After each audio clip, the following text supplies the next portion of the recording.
Prime Minister calls for sensible pay rises for public sector workers as the most disruptive rail strike in 30 years gets underway.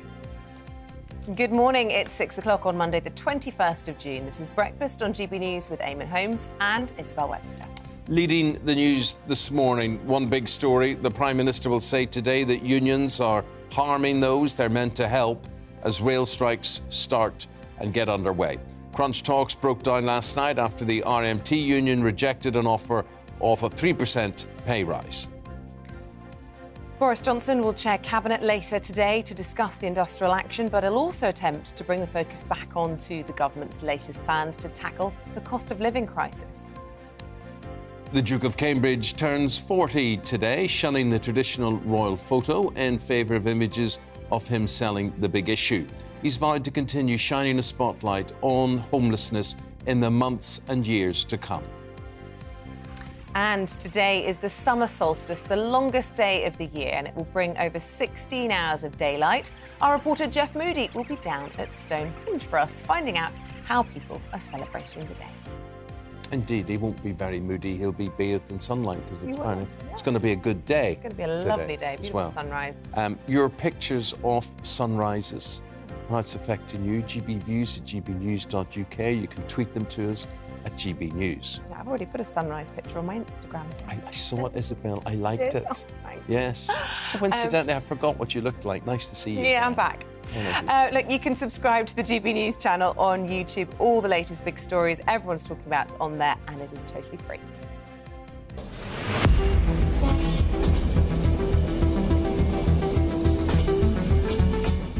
OK, let's talk about the elephant in the room, the rail strike, and how it's affecting you. The Prime Minister is going to hold talks with Cabinet today in response to what is going to be the worst rail strike in 30 years. So last-ditch talks failed yesterday afternoon after the RMT rejected an offer from rail bosses of a 3% pay rise. Prime Minister is expected to call for what he terms sensible compromise and say that the unions are harming the very people they claim to be helping. Well, the Transport Secretary, Grant Shapps, has confirmed a skeleton timetable for today, as well as Thursday and Saturday, that will see about 20% of services running. London Underground services will also strike today. See, this is the thing. I sort of wonder how they can run any services. Is that with non-union labour? Or, I mean, if it's a strike, it's a strike. So how come it's 20%? Across the picket line. Yeah, so I'm just interested in how that all actually happens. And would you risk it? How will it affect your morning commute or your holiday or getting to your business venue or whatever it happens to be? Our reporters Paul Hawkins and Alice Porter are amongst the reporters we will have out there today. And let's find out where they are. Paul, London Bridge Station for you. Tell us more. Yeah, London Bridge Station, which normally by now those doors would be open and you'd see people streaming out of the station at the start of rush hour. We got there, the doors were closed, and we had a little wander through the station. We were allowed to walk through it. I'll be honest, Eamonn, I'll be honest, Isabel, it felt a little bit like the pandemic times in there. The trains pulled up right at the end at the buffers, nobody in there, and the station won't open until 7 o'clock. And as we know, even when it does, only 1 in 5 trains will run. So a very limited service. And then, of course, on top of that, you've got the strike at Transport for London, say RMT members walking out there over pay and conditions and pensions and job cuts that TfL has been told it needs to introduce. It's been told that by the government effectively saying, look, because we subsidised you during the pandemic, you need to make significant job cuts and you need to change pensions. And indeed, TfL wants to lose 600 jobs. So at the moment, very few services are going to run on the tube. Very few services are going to run on the overground in here to London Bridge and indeed the other mainline stations in London. And passengers are being advised to find other modes of transport, or even better than that. And one member of Network Rail staff told us earlier, stay at home. He said he doesn't know how it's going to be today. He doesn't know what it's going to be like. They've never seen anything like this before. Are people going to take that advice, and are they going to stay at home? Thank you very much. Well, let's cross over to Alice, who's at Reading for us this morning. Reading, Alice, presumably lots of people in Reading will be choosing to take taxis instead or out on the roads. What's the scene where you are? Morning, Isabel. Well, I think the empty scene behind me sort of says it all, really. I mean, there's so many people would normally be here at Reading Station. It's the second biggest interchange outside of London, so lots of people normally who would be commuting into the capital, but also to other parts of the UK as well, such as Bristol. But all the main operators that would be normally coming through this station are having a severely reduced service. I mean, Great Western Railway, for example, say they're operating at about 30% capacity. And when I sort of found out about this story and thought I was going to be here, I thought, oh, well, at least there's some good news. People can take the Elizabeth line. Unfortunately, that's not the case. It will still be operating, but because of the sort of knock-on effects of the delays that we're going to be seeing in other parts of the train system, and also with the tube strikes in London as well, that's having a knock-on effect. So the Elizabeth line isn't even starting until 7:40, and it'll be finishing earlier at 4 p.m. this afternoon. And then for those people who do manage to get to London, of course, as Paul was saying there, you've got tube strikes as well. So I really think the empty scene behind me, I think, is very indicative of a lot of people who've taken the advice not to travel, because I think even if you do manage to get a train, I can foresee a situation where we're going to have so many people just crammed onto a train, and that's only when you manage to get to London. I've had a look on the boards behind me. At the moment, it says that the trains are running on time, but I can foresee if A, that's a reduced service, and B, I can foresee that changing quite dramatically, and I can think a lot of people will either opt for taxis, although that is of course a very expensive option if you are going to be going into the capital. So hopefully people are able to work from home, but of course so many people aren't able to do that, and I think that is a really important issue. It's very easy to watch this situation unravelling today, saying why can you not just stay at home? If you've got to take your kid to their GCSE exam, which are impacted today, then you really have no choice in the matter. OK, Alice, thank you very much indeed, and thank you to Paul as well. So, as we've been hearing, the Prime Minister has condemned this strike action. He's expected to chair a cabinet meeting later today for emergency talks. With her view on all of this, the Deputy Political Editor at the Daily Express, Sam Lister, we say good morning to you, Sam. Sam, how political is this? We have two by-elections on Thursday. How are you reading this, and how are the major parties shaping up in the wake of all of this? Yeah, well, it's very interesting because you've got Boris Johnson calling for common sense and warning that actually the rail strikers are actually harming other types of workers here. But you've got a very similar message coming from David Blunkett, the former Home Secretary. And he says he's a committed trade unionist, and actually he thinks these strikes are daft. He's saying they're actually hurting workers, that he hates to see workers being pitched against other workers. So you've got a similar message coming from both sides. Now, obviously, you've got Keir Starmer in the middle of all this. He's yet to really condemn these strikes, but he has apparently ordered his shadow front benchers not to go on the picket line. So it is a very, very political situation. As I understood it last night, I mean, they broke up without agreement with the offer of a 3% pay rise. Now, in the private sector, you may be looking at, 5%. The unions are looking for 7%. I mean, 5% may be a decent figure to settle at. But it's not just about money, this. It's about a lot of job losses, and that's what everybody is angling towards and the unions trying to prevent. Yeah, the government say that, well, actually the employers say that modernisation is needed on the rail network, and the government also back that message. They say after, obviously, passenger numbers have fallen by about a quarter since the pandemic. Yeah. And so reforms are needed, and they want about £2 billion's worth of saving. Now, they won't rule out compulsory redundancies, and that's part of what the strike is all about. Now, they say they can't rule those redundancies out because until they know what efficiencies are going to take place, they don't know where the job losses will be and how big they will be. So that does form part of it. There's also pensions. So there's three elements to this, and it's quite a complicated negotiating package to sort out.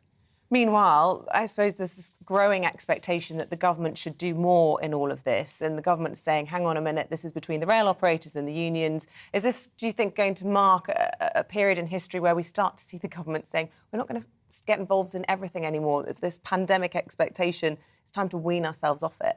Yeah, I mean, the government are heavily involved in the rail industry now, particularly because of the pandemic, the amount of subsidies. They basically set the financial envelopes, so how much the rail network has to spend and the train companies have to spend.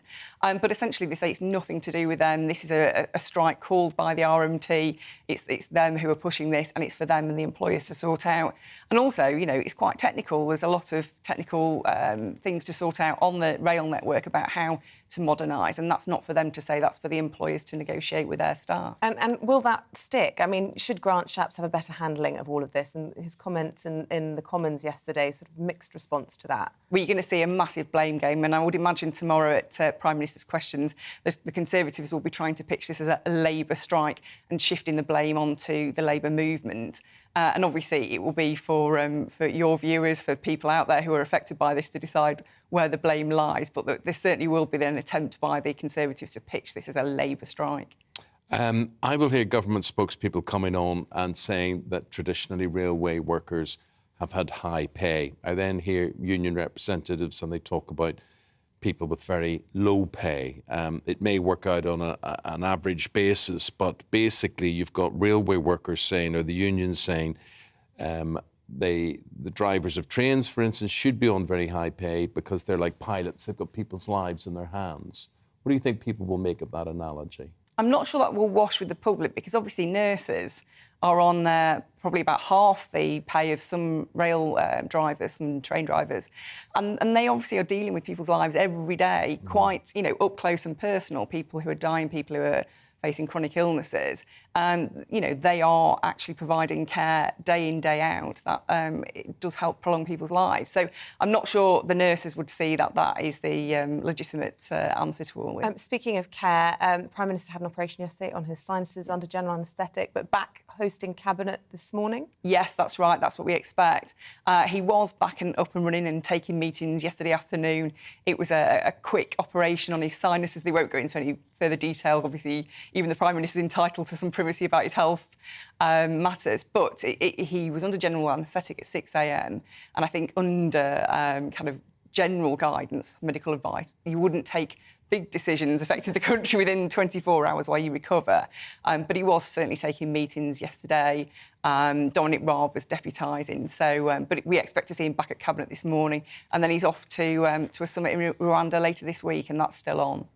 I'm just fascinated to see how all of this will play out, if it will indeed play out in the by-elections that we've got on Thursday. Do you think that this will become a political issue at the polling booths? I think the by-elections, the very different issues, aren't there? We've got one in Devon and one in Yorkshire. And the one in Devon, there's lots of local issues down there, with obviously the candidate was left in disgrace after watching pornography in the Commons. So that plays into all that. And then in Wakefield, a kind of similar scenario. So I'm not sure the train strikes are massively part of how that will play out. There's also the Partygate issue that's playing into all that. So I'm not entirely sure that train strikes will be a determining factor, but obviously it plays into this general sense of chaos in the country. OK. Sam Lister, thank you very much indeed. Sam is the Deputy Political Editor of the Daily Express. Thank you very much indeed. Remember, we just want to hear from you. GB Views at gbnews.uk. You can tweet at GB News. If you had plans today, how are they being affected? How are they being disrupted? How are you getting around the train strikes? How inventive are you being? Please do share all of that with us. Yeah, expected to cost the economy £50 million per strike day. So let us know if it's affecting your business as well. We'd love to hear your stories this morning. Look, the time's 6:13. We're going to bring you up to date on the latest headlines this morning. As you've just been hearing, unions have reacted with fury over a leaked memo which suggests the Labour Party has banned its front benchers from rail strike picket lines. The head of the TSSA union says it's ridiculous nonsense from the party, which was created by trade unions. So far, Labour's declined to comment. We'll ask the Shadow Chief Secretary to the Treasury, Pat McFadden, his thoughts when he joins us at 7:45. Changes to the law could mean Ukrainian children and teenagers travelling alone can come to Britain. The Telegraph newspaper reports the Home Secretary will allow unaccompanied minors to seek refuge here if they have permission from a parent or guardian and the Ukrainian government. Ex-footballer Ryan Giggs has announced he's standing down as Wales manager with immediate effect. The former Manchester United star's been on leave from the role since November 2020 and faces a domestic violence trial in August. He's been accused of controlling and coercive behaviour against his former girlfriend Kate Greville. Giggs has denied the allegations and pleaded not guilty to all charges.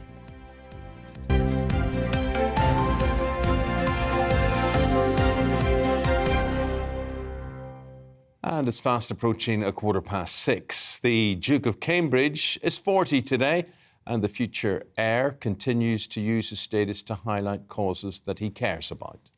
Our royal reporter, Cameron Walker, has this. Conservationist, father and future king. Prince William is Britain's most popular royal after his grandmother, the Queen. For an ancient institution with a motto of never complain, never explain, the Duke of Cambridge has been a pioneer in modernising the monarchy he will one day lead. Ian Pelham-Turner was one of the first photographers to take official pictures of the baby William in 1982. Royal rules dictated he only had minutes to capture the perfect shot and wasn't allowed to speak to parents Charles and Diana. The Princess of Wales was unaware her son's teething ring was blocking her face. I made a noise like I was dying. And Diana turned round and she knew I was breaking protocol, but I wasn't, because I wasn't actually speaking. As she moved the teething ring, William went to grab the teething ring, and in 1/60th of a second, that really made my career.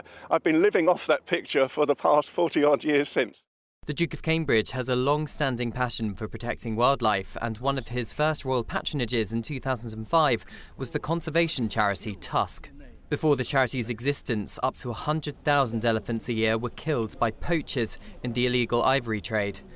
Charles Mayhew, MBE, is Tusk's co-founder and CEO. He's worked closely with Prince William and has travelled to Africa with him to help protect wildlife. From the moment he became patron, we saw a significant rise in our revenue, but much more importantly than that, his ability to promote the work, not only of Tusk, but actually the wider conservation movement, and using his patronage of Tusk as a means to do that and to get some very sort of powerful messages across. William is the future of the monarchy, but the future of the planet worries him. His new global prize for the environment was launched, the most ambitious and prestigious of its kind, designed to find 50 solutions to repair our planet over the next 10 years. It's a hugely ambitious target, but I do think the positivity and that finding ways through this is better than saying, you know, it's all doom and gloom, we're all going to, you know, perish. I think we've got to harness our ingenuity and our ability to invent.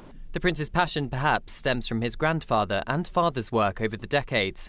Having a family of his own gives him the opportunity to inspire the next generation to look after the planet.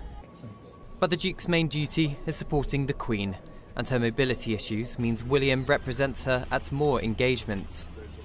Good practice for a monarch of the 21st century. Cameron Walker, GB News. Happy birthday, sir. If you've got good wishes to extend to William, we'll be happy to deliver them. Let us know. Stay with us. We're going to be live. Has arrived into the north with a few showers expected today, but actually, for the vast majority, it's set fair over the next few days with a ridge of high pressure across much of the UK, extending all the way from a large high in the mid-Atlantic. Any fronts that do arrive into the northwest will be weak affairs, and that's what we've seen essentially overnight. A weather front has brought cloudier conditions to Scotland and Northern Ireland. The far north of England sees that cloud arrive during the morning, but the rain has more or less fizzled out, so just a few spots of rain, mainly towards western hills and coasts, and some showers developing for eastern Scotland, perhaps the Pennines as well. But for the vast majority, by the afternoon, it's dry, it's bright, and it's increasingly warm and sunny, with temperatures reaching 25 Celsius in the south and the east of England, mid to high teens for the north of Scotland under the cloud, but central and eastern Scotland could see temperatures into the 20s still. Into the evening, it looks like the clear skies will continue across England and Wales, and the cloud will increasingly break up across eastern Scotland as well, although some showery rain will move into the northwest. Here, 11 Celsius, but further south, those temperatures are rising actually day by day and night by night, so a relatively warm night compared to the last few. And then a bright sunny start for many tomorrow morning. Plenty of sunshine once again across England, Wales, central and eastern Scotland also faring well. I think western Scotland, especially the far northwest and the Northern Isles, likely to see some thicker cloud and some rain at times.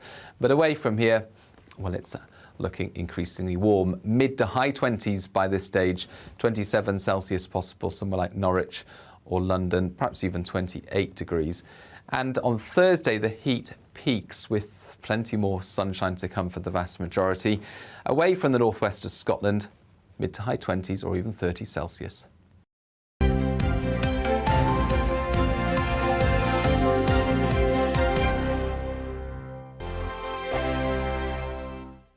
We are GB News. We're right across this great nation. On TV, on radio, on digital. Absolutely everywhere. We don't talk down to you. We embrace all voices. With honest and civilised conversation. we're not part of the establishment. We're one of you. And we're only getting started. Join us on GB News, the People's Channel, Britain's news channel.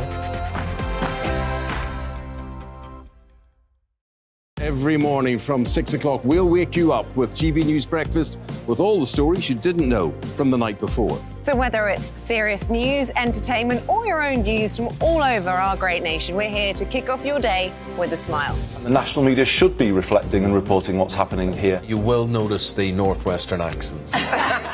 Whether you're with us on TV, radio, or online, every morning, it's breakfast from 6 a.m. Hope you can join us. Join us for Ministry of Offence, the comedy panel show that's just like the news, in that the left fights the right and it doesn't really seem to matter who wins. We cover the big stories. It was in fact a troop of baboons and not angry vegans. I like that. And the really important stories. Fat naked cow gets stuck in swimming pool. It's a headline in a lot of local newspapers. Yeah. We're on the same team, Nick. Yeah, but I'm just helping you. Join us for Ministry of Offence, Saturday nights, 8 o'clock on GB News. I'm Dan Wootton. Join me Monday to Thursday from 9 to 11 for the feistiest and most fun news debate on TV, where free speech reigns. I'll bring you a sharp take on the day's biggest stories, bombshell newsmaker interviews, and A-list guests.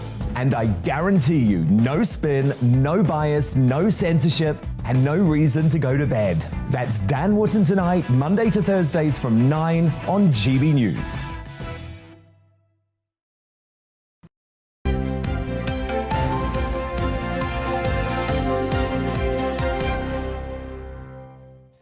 Welcome back. Still to come on this morning's programme, as a 10-day dog meat festival takes place in China, we're going to be meeting the woman who actually rescued her 2 pets from the event as she attempts to spread awareness about the festival. I saw photographs of this on social media last night. Absolutely horrendous. I mean, it is just like a butcher shop, how they take these little dogs and they just carve them up and hang their carcasses. Really, and people like eating this sort of stuff. So 6:45, we're going to be talking to her about that. Also coming up in the next hour, the country wakes up to the worst rail strikes in 30 years. We'll be asking the Shadow Chief Secretary to the Treasury, Pat McFadden, what Labour would do about the situation. So you can join in any of the discussions today. Wake up, talk to us, gbviews@gbnews.uk. You can tweet at GB News.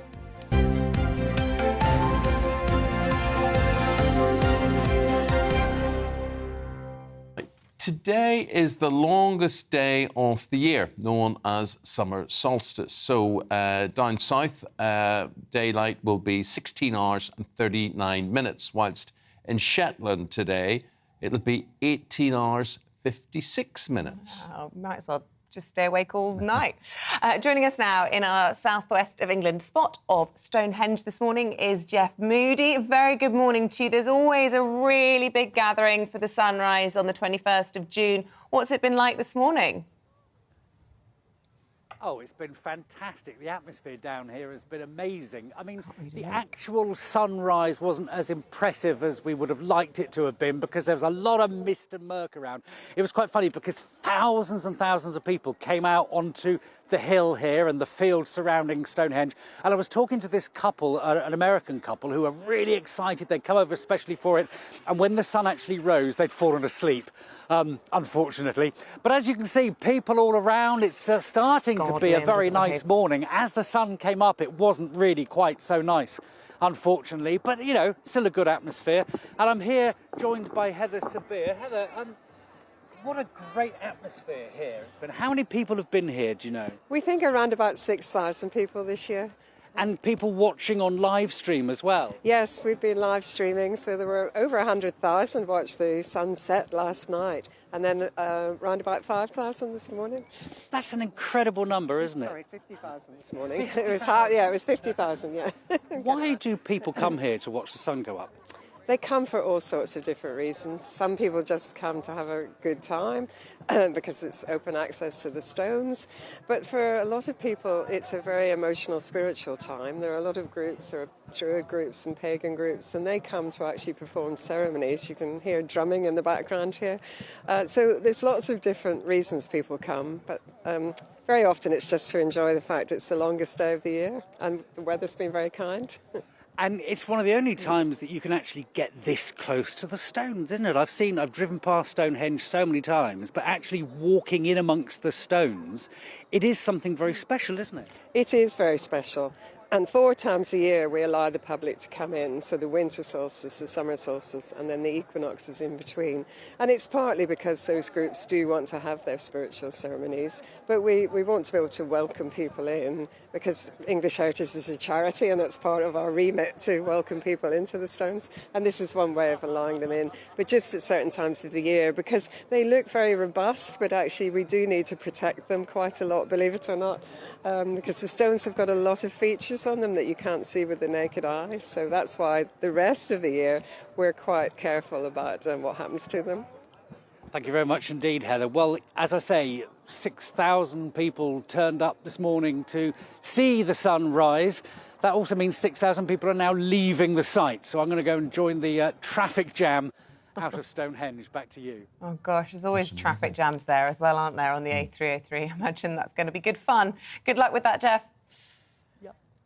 Thank you. And a nice sunny day. 26 minutes past 6. Please do stay with us. We've got the newspapers coming up next. Amy Cameron, Martin Dobney with those right after this.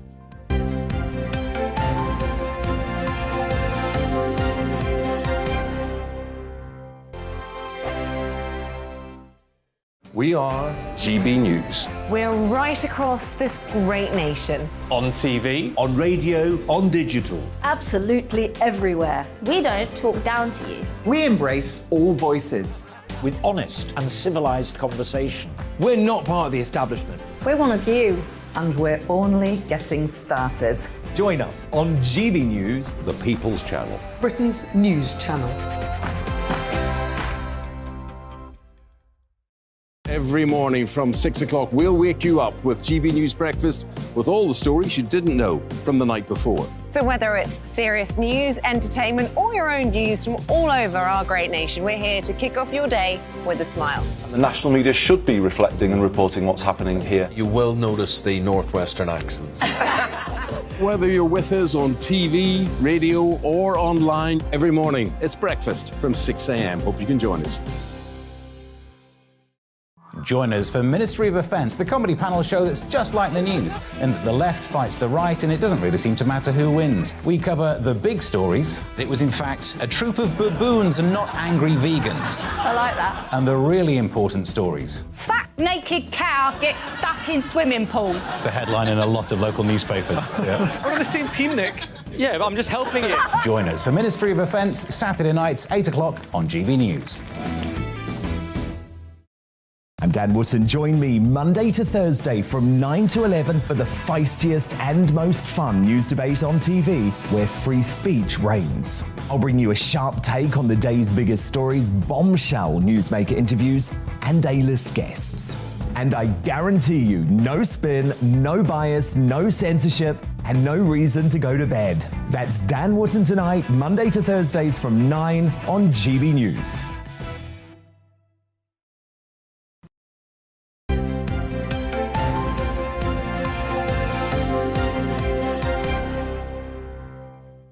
Coming up to 6:30, the news you're waking up to on this Tuesday morning is this. Half of all rail lines are closed this morning and just 20% of services are operating in the biggest strike by rail workers for a generation. There are no trains in much of Scotland and Wales and the whole of Cornwall and Dorset and places such as Chester, Hull, Lincoln and Worcester. The Foreign Secretary, Liz Truss, has welcomed the release of 5 British people held by the Taliban in Afghanistan. Details of the detainees have not been confirmed, but it is thought the TV cameraman and businessman Peter Juvenal is amongst them. The British Heart Foundation is calling on the government to put a tax on foods high in salt. The charity says progress on the issue's stalled and introducing a levy could save lives.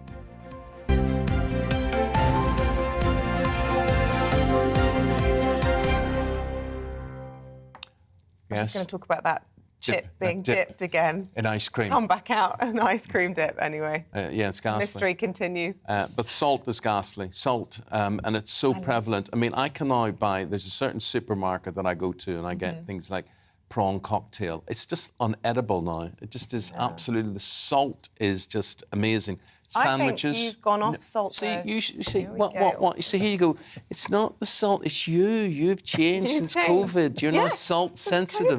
How do you know? How do you know what I taste? How do you know what I taste? You've complained to me since COVID. I've had too much, not Scottish, but too much There's salt. too much salt in everything. No, I agree with that. You're absolutely right. But I'm more worried about salt and sugar. Think perhaps maybe your tastes have just been turned on. Or there's just too much salt. Oh, maybe. All right. Yeah. We've got Amy Cameron going through the newspapers. Yeah, you thought this was firing between us. Wait till Amy Cameron gets started, because she is joined this morning by Martin Daubney. He's going to light the fuse as the fireworks are going to erupt. We're going to start with the rail strike and the Mail, front page of the Mail. And I'm just trying to see, strikes are £1 billion lockdown for Britain as unions plunge nation into paralysis. Labour MPs on picket lines. Experts warn of a disaster for the economy. Right, Amy? Yeah, obviously the rail strikes are dominating all of the papers and much of your coverage this morning as well. We're in a situation where, as everyone at home will know, inflation is soaring, our economy is stagnating, and all of this government and many of the right-wing press appear to be able to do is blame working people or ask working people to bear the brunt of this. There has been huge speculation about this theoretical wage price spiral. We're seeing no evidence of that. What we are seeing is a profit price spiral. What we're seeing is that since 2021, profits have actually been soaring in private companies, up around 34%. The real companies.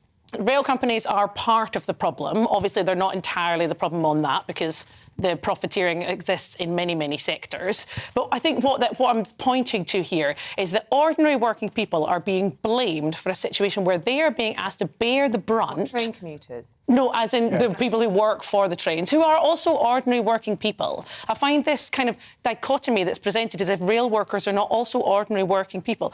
We're in a situation right now where we know that far too many working people are reliant on benefits and food banks, because we've existed in a world where wages have dropped so low, people are no longer able to cover their own costs.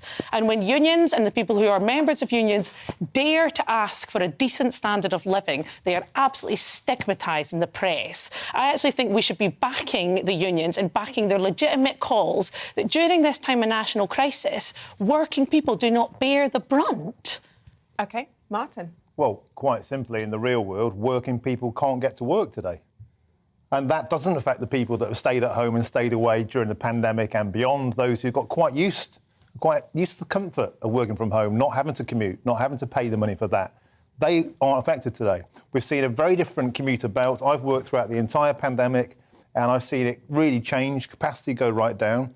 And working class lads, the sort who get paid by the day to go to building sites, won't get paid today or on Wednesday, the rest of the week, because they can't get to work. Now, we have to take a reality check here. The state puts billions of pounds into rail subsidies every year, and during the pandemic, that rocketed to £3 billion of state money for the first 3 months of the pandemic alone, when trains were running near empty. £100 for every journey of government money went into it. We ran out of money. How the hell do these people expect to get a 7% pay rise when most people in the private sector will be looking to keep their jobs or afford to stand still during the cost of living crisis? I think this is a throwback to the 1970s. These people, I think the unions have a grasp on, and it's affecting the common working man and woman much more than the stay-at-home, comfortable middle classes. They're an absolute disgrace. But, Martin, it's not just about pay. It is about pay, but it's not just about pay. I mean, if I was a ticket office worker and I'm looking at redundancy, you just know the axe is going to fall on you and you're going to lose your job. So it's people thinking, well, what do I do if I don't do this? Well, it's not the taxpayer's responsibility to ensure that state employees have a job for life. Those days are over. Responsibility, is it not? But the fact of the matter is, there has to be a reasonable conversation about cost cutting. This is about getting rid of ticket officers, which, let's face it, are needed to be cut back on. To cut back on the amount of government money going into this. Otherwise, we just endlessly lose money. They were meant to be privatised. That was the point. That didn't happen, did it? If the state money is still pouring in, and preventing ordinary people going to work, I think, will engender no sympathy with a huge majority of the public towards the rail unions. And that's the front page of the Telegraph that you were talking about, this comment from the Prime Minister that the unions is harming those people that it's meant to be helping. And Amy, I just wonder, whether you think that the PM is right in saying, let's just try and find a sensible compromise in all of this. As you rightly pointed out, we are in a situation where there's rising inflation, wage stagnation, obviously, which is the root of this argument. But we're potentially heading for a recession. Everybody's struggling at the moment. Perhaps a 7% increase isn't reasonable at this time. But I think exactly as we've just touched on, this isn't just about wages. Absolutely, wages are part of this, but this is also about job cuts. This is about people about to lose their job at an incredibly, incredibly difficult time. And I think one of the things that's often lost, because sadly so much of our union culture has died away, is that unions are about solidarity. So this is about not everyone within the rail industry coming out in support of the most vulnerable members to say, no, we will not stand by and watch jobs being cut. Martin, as you've been touching on, yes, public money goes into the railways, but exactly what today is demonstrating is how essential those services are, and the people who keep them running are essential. We cannot run our country without access to public transport. So I think it's totally appropriate that the government steps up and ensures that these are maintained and not at the expense of working people. The fact of the matter is, rail capacity has never returned to anything approaching normal since the pandemic because of work-from-home culture, and therefore it's a reasonable assumption to deduce that staff cuts to reflect the reduced service is a reasonable response. I just find it really interesting, Martin, because you claim to be speaking for the working man and woman, right? But these are working men and women who you seem to be completely happy to see lose their job. Can I just interject? Glassdoor is a jobs website. They quote the average rail worker's pay as being £54,000. Now, obviously, that's twice an average, that of a so nurse. there will be people earning a lot less than that. But it does go up to around £70,000. That's... I mean, 54,000 is double the average. I think that's really worth noting. Sorry. You see, I look at these figures and they do make me sick, as in, these are people who are working on safety that we don't think about, or keeping rail lines from buckling and keeping this straight and driving trains and whatever. You're not talking about people who are serving teas and coffees, and you're not talking. But it is wrong to assume that all rail workers are on that average. They're not. They're on 20,000, on 22,000. No, that is the average. But that's taking into account specialist people doing specialist jobs. So I think all of that is quite twisted. But to take Martin's point here, I think, Amy, you're looking at an industry that has to face modernisation because they can do it on an automated basis. There is no need now, sadly, for people working in ticket offices. There is no need almost for drivers as well, because it can all be done on an automated basis. But I think two things on that. One, also, I think, Isabel, it's worth pointing out that those average wages include drivers, and actually the drivers' union is not on strike. So the average wage of those striking staff members is much closer to around 30,000. So exactly as you say, Eamonn, that encompasses people who are on wages far lower than that. And again, it comes back to that solidarity piece. Yes, there are people on higher wages striking. They're doing that in solidarity with their less well-paid colleagues. To your point about automation, I mean, this starts to speak to a much, much bigger conversation, right? Because what we cannot allow to happen in this industry or any other is automation at any cost. This drive for efficiency, if that is being done at the cost of people's jobs, where does that take us in a world where we allow automation to strip jobs from any sector? Well, it gets us to work without fear of strike. But where do we very nervous? Isn't it? I mean, people adapt and find new jobs. They have to create the technology that's used for that. People move on. We can't just keep jobs for the sake of keeping a job if there's an alternative and more efficient, financially. I do question the need for kind of efficiency at any cost. I don't think that the rail unions are anti any progress. I think what they are anti is theoretical progress at the cost of their... anti-change because they want to protect their interests. Look, they're doing what the unions do. They're creating huge disruption. People are trying to do their A-levels today. They can't get to exams on time. They're creating chaos. That's what they do.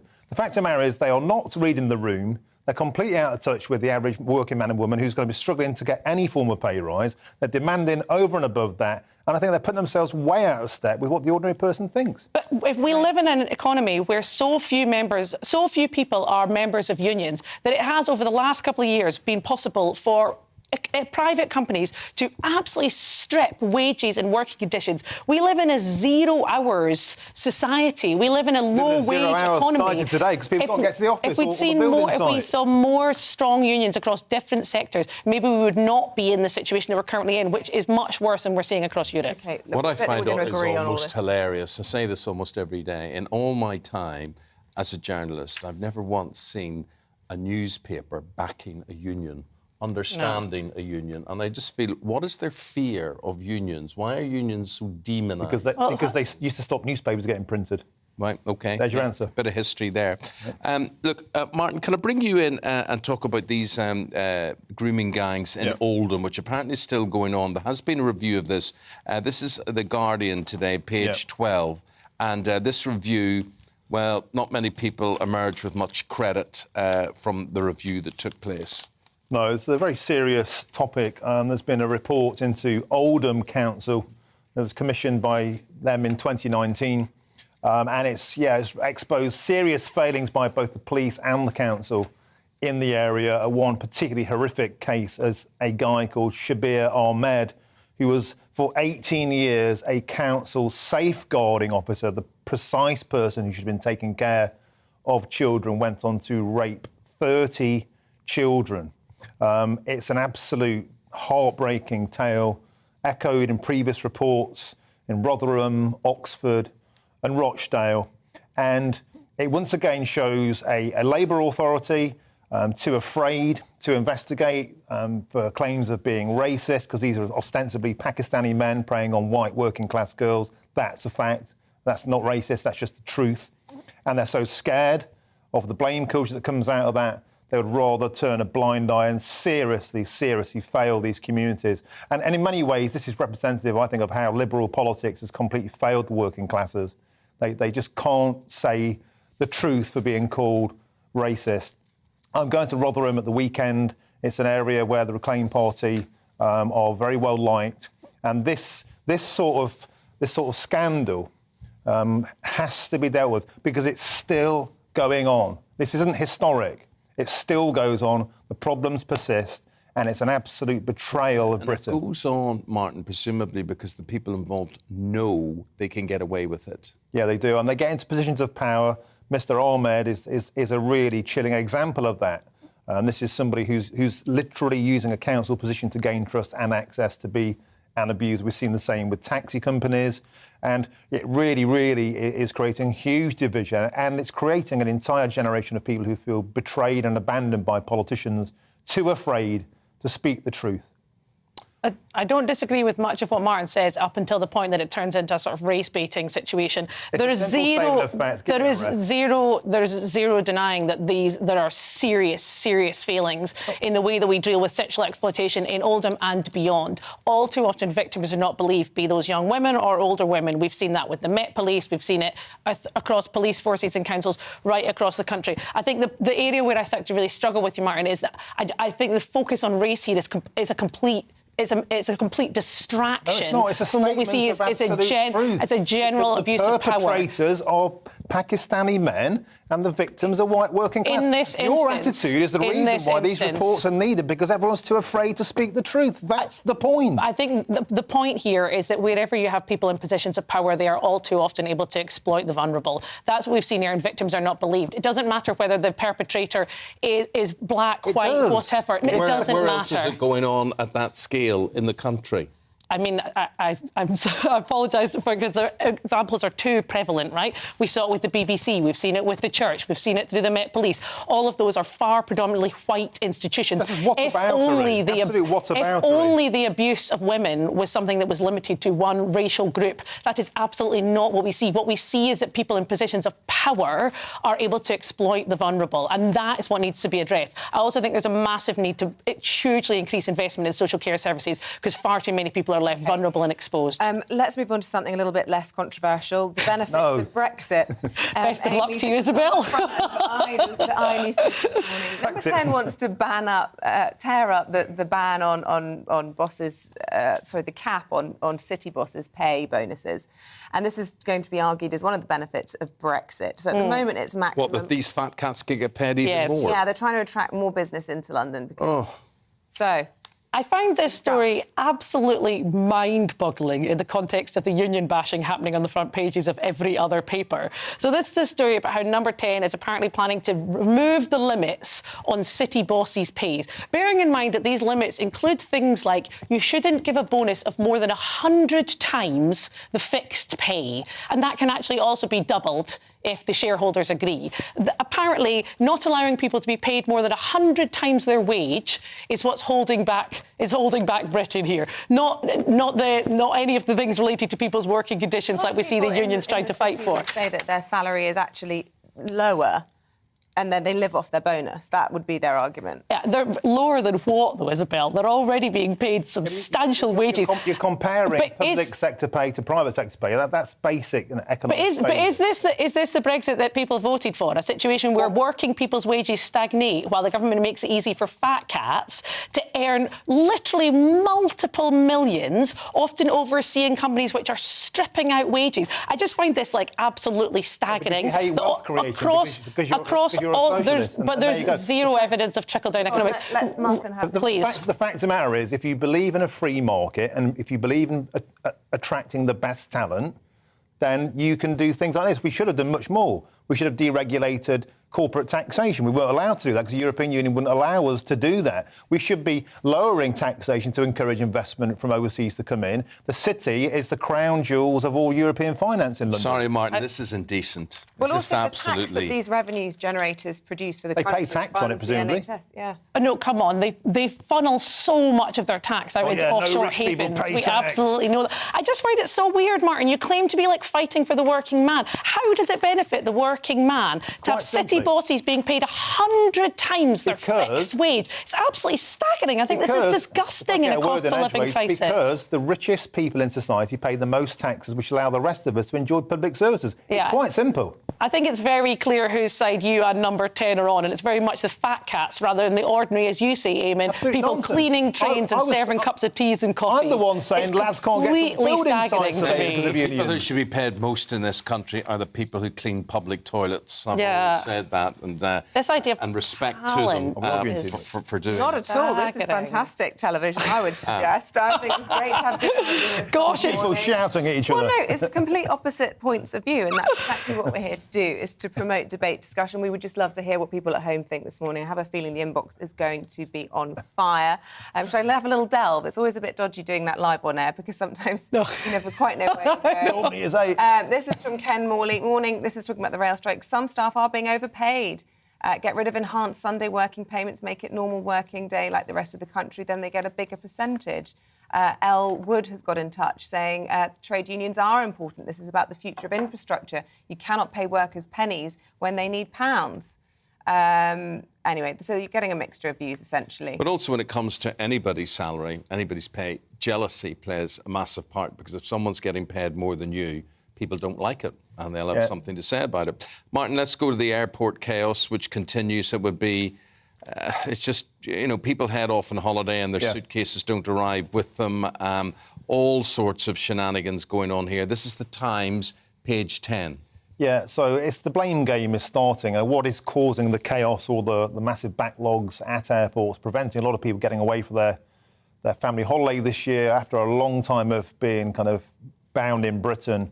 And the airlines are blaming the airport. So basically they're saying there are staff shortages, particularly with baggage handling, and they are claiming at both Heathrow, which cancelled 10% of all flights yesterday, and Gatwick, that will reduce flights all summer, that if the airports know there's a staffing issue and they don't have capacity, tell us, the airlines, so we can say to passengers, I'm really sorry, but don't even bother turning up. That will save the desperation of not getting on a flight, and it will reduce the actual capacity and demands on the airline itself in terms of the baggage handling capacity at the airport. So it's this circular argument, none of which will really help people to sort of decide whether to go to airports or go on holiday or not. But it looks like we're heading for a summer of chaos on the airlines, on the railways, on the roads. Welcome back to 1970s Britain.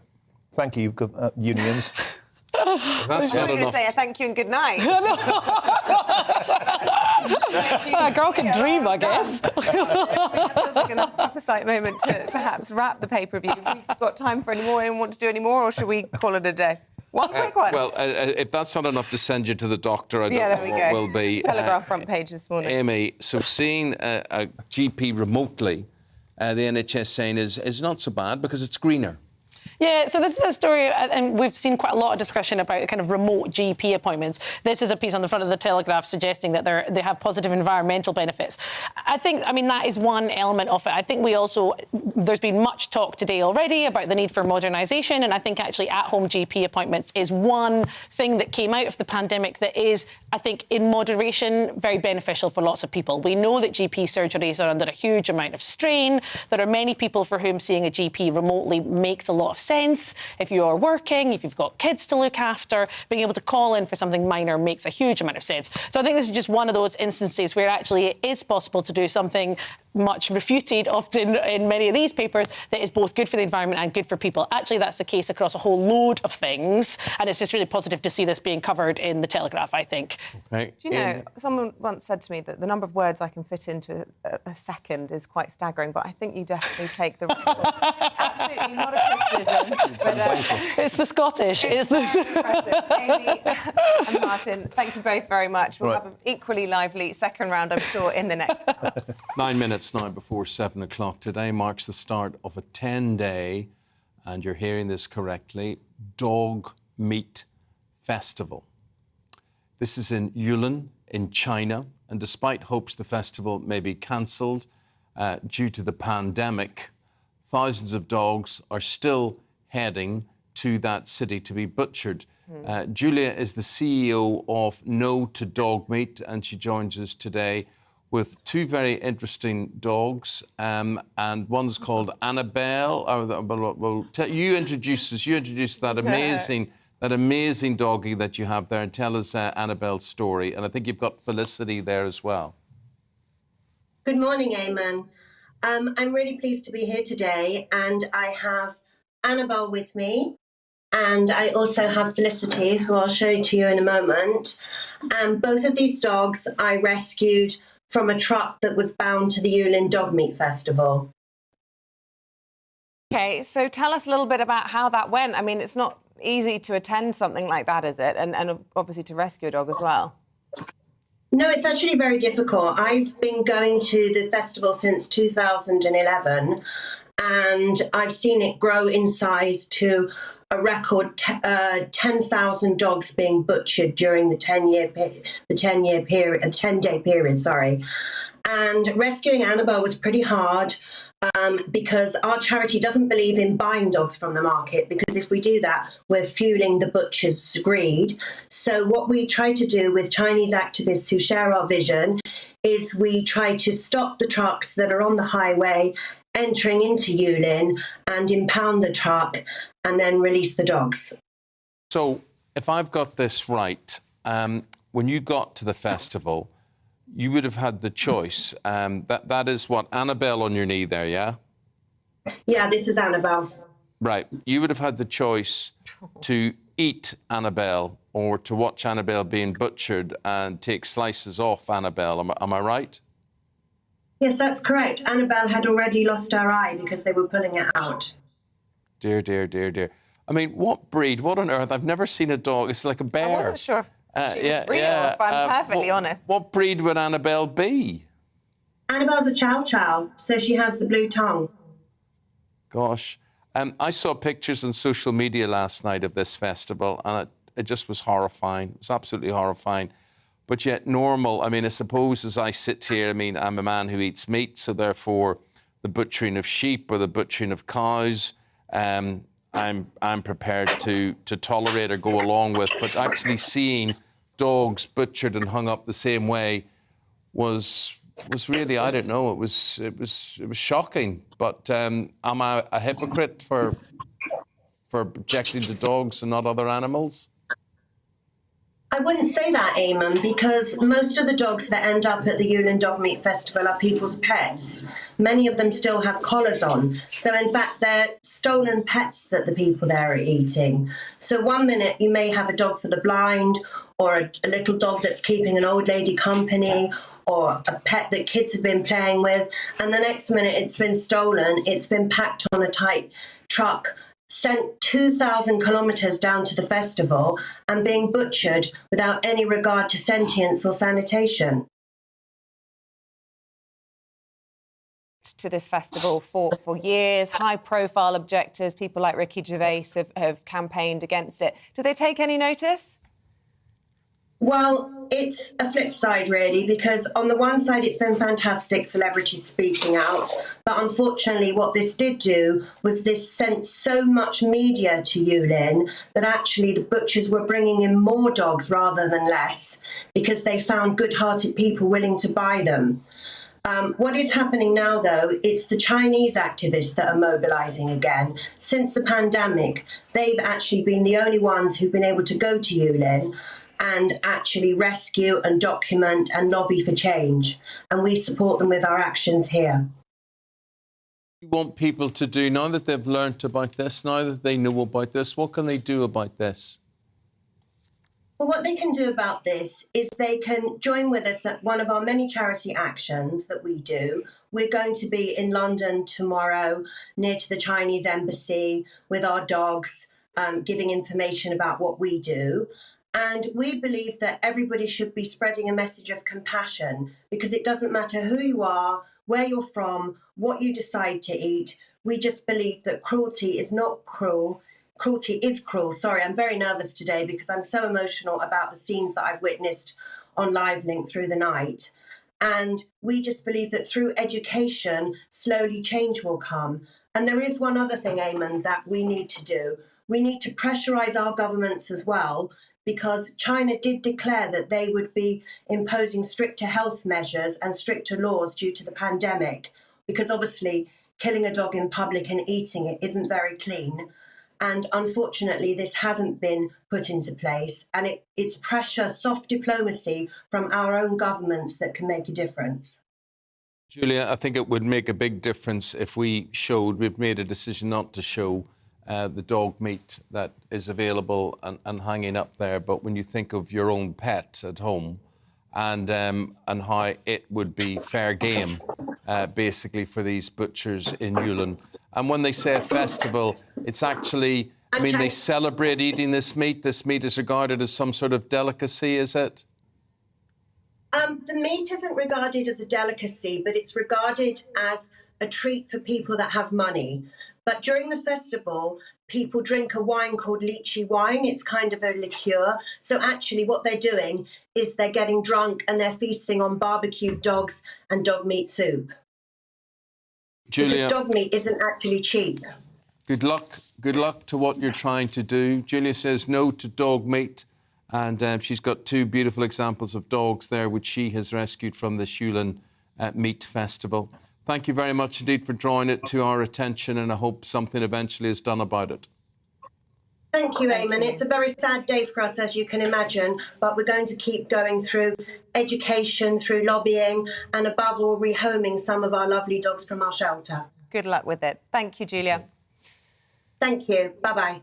Right, with the time at 2 minutes to 7, we're going to take a quick break. Back after this.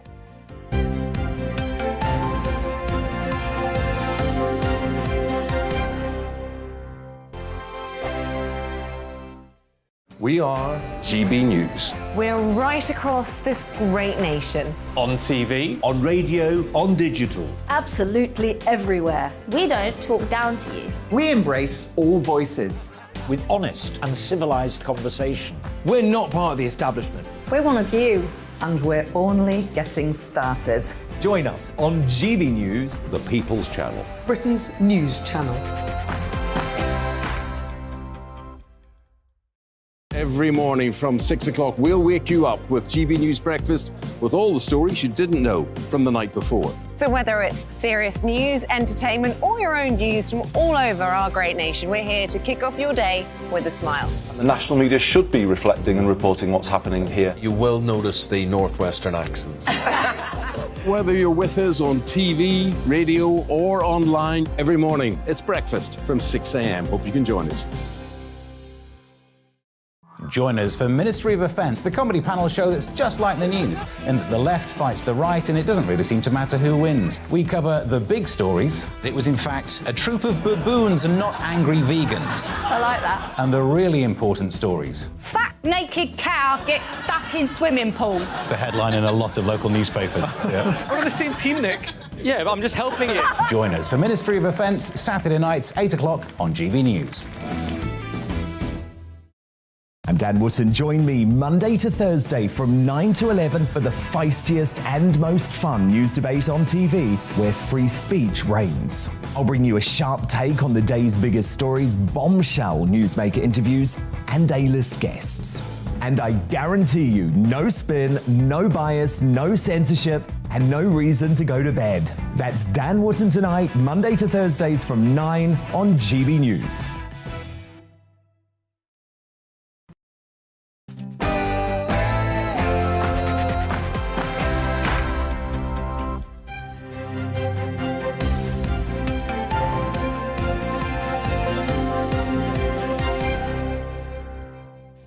The Prime Minister calls for sensible pay rises for public sector workers as the most disruptive rail strike in 30 years gets underway.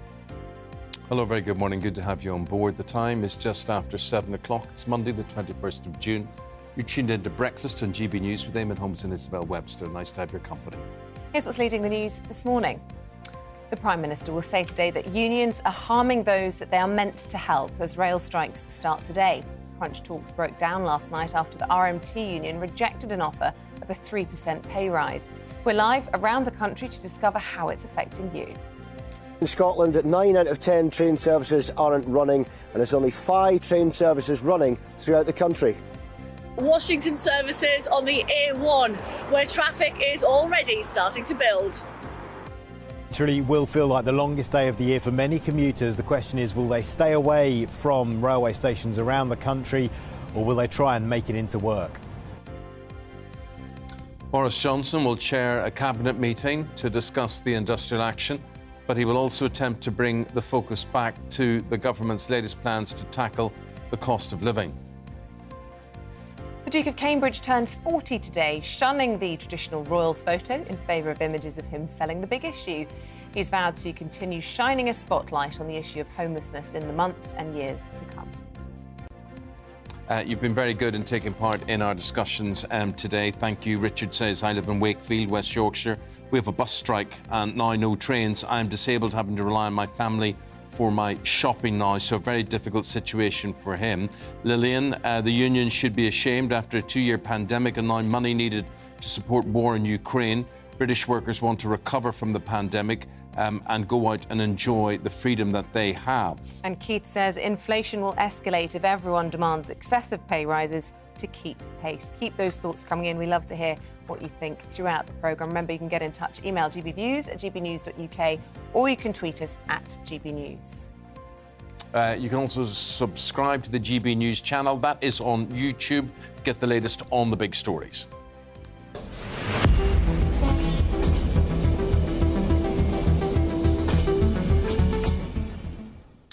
So this is our top story. The Prime Minister is going to hold crisis talks at a cabinet meeting today in response to the rail strike, the worst in 30 years. Last-ditch talks failed yesterday afternoon after the RMT rejected an offer from rail bosses of a 3% pay rise. The Prime Minister is expected to call for sensible compromise, as he puts it, and says that the unions are harming the very people they claim to be helping. The Transport Secretary, Grant Shapps, has confirmed a skeleton timetable for today, as well as Thursday and Saturday, that will see about 20% of services running. London Underground services will also be striking today. OK, let's go to our reporters Paul Hawkins, Rachel Sweeney and David Donaldson, all right across the country, keeping you up to date with the situation. Paul, we'll start with you. London Bridge Station, tell us more.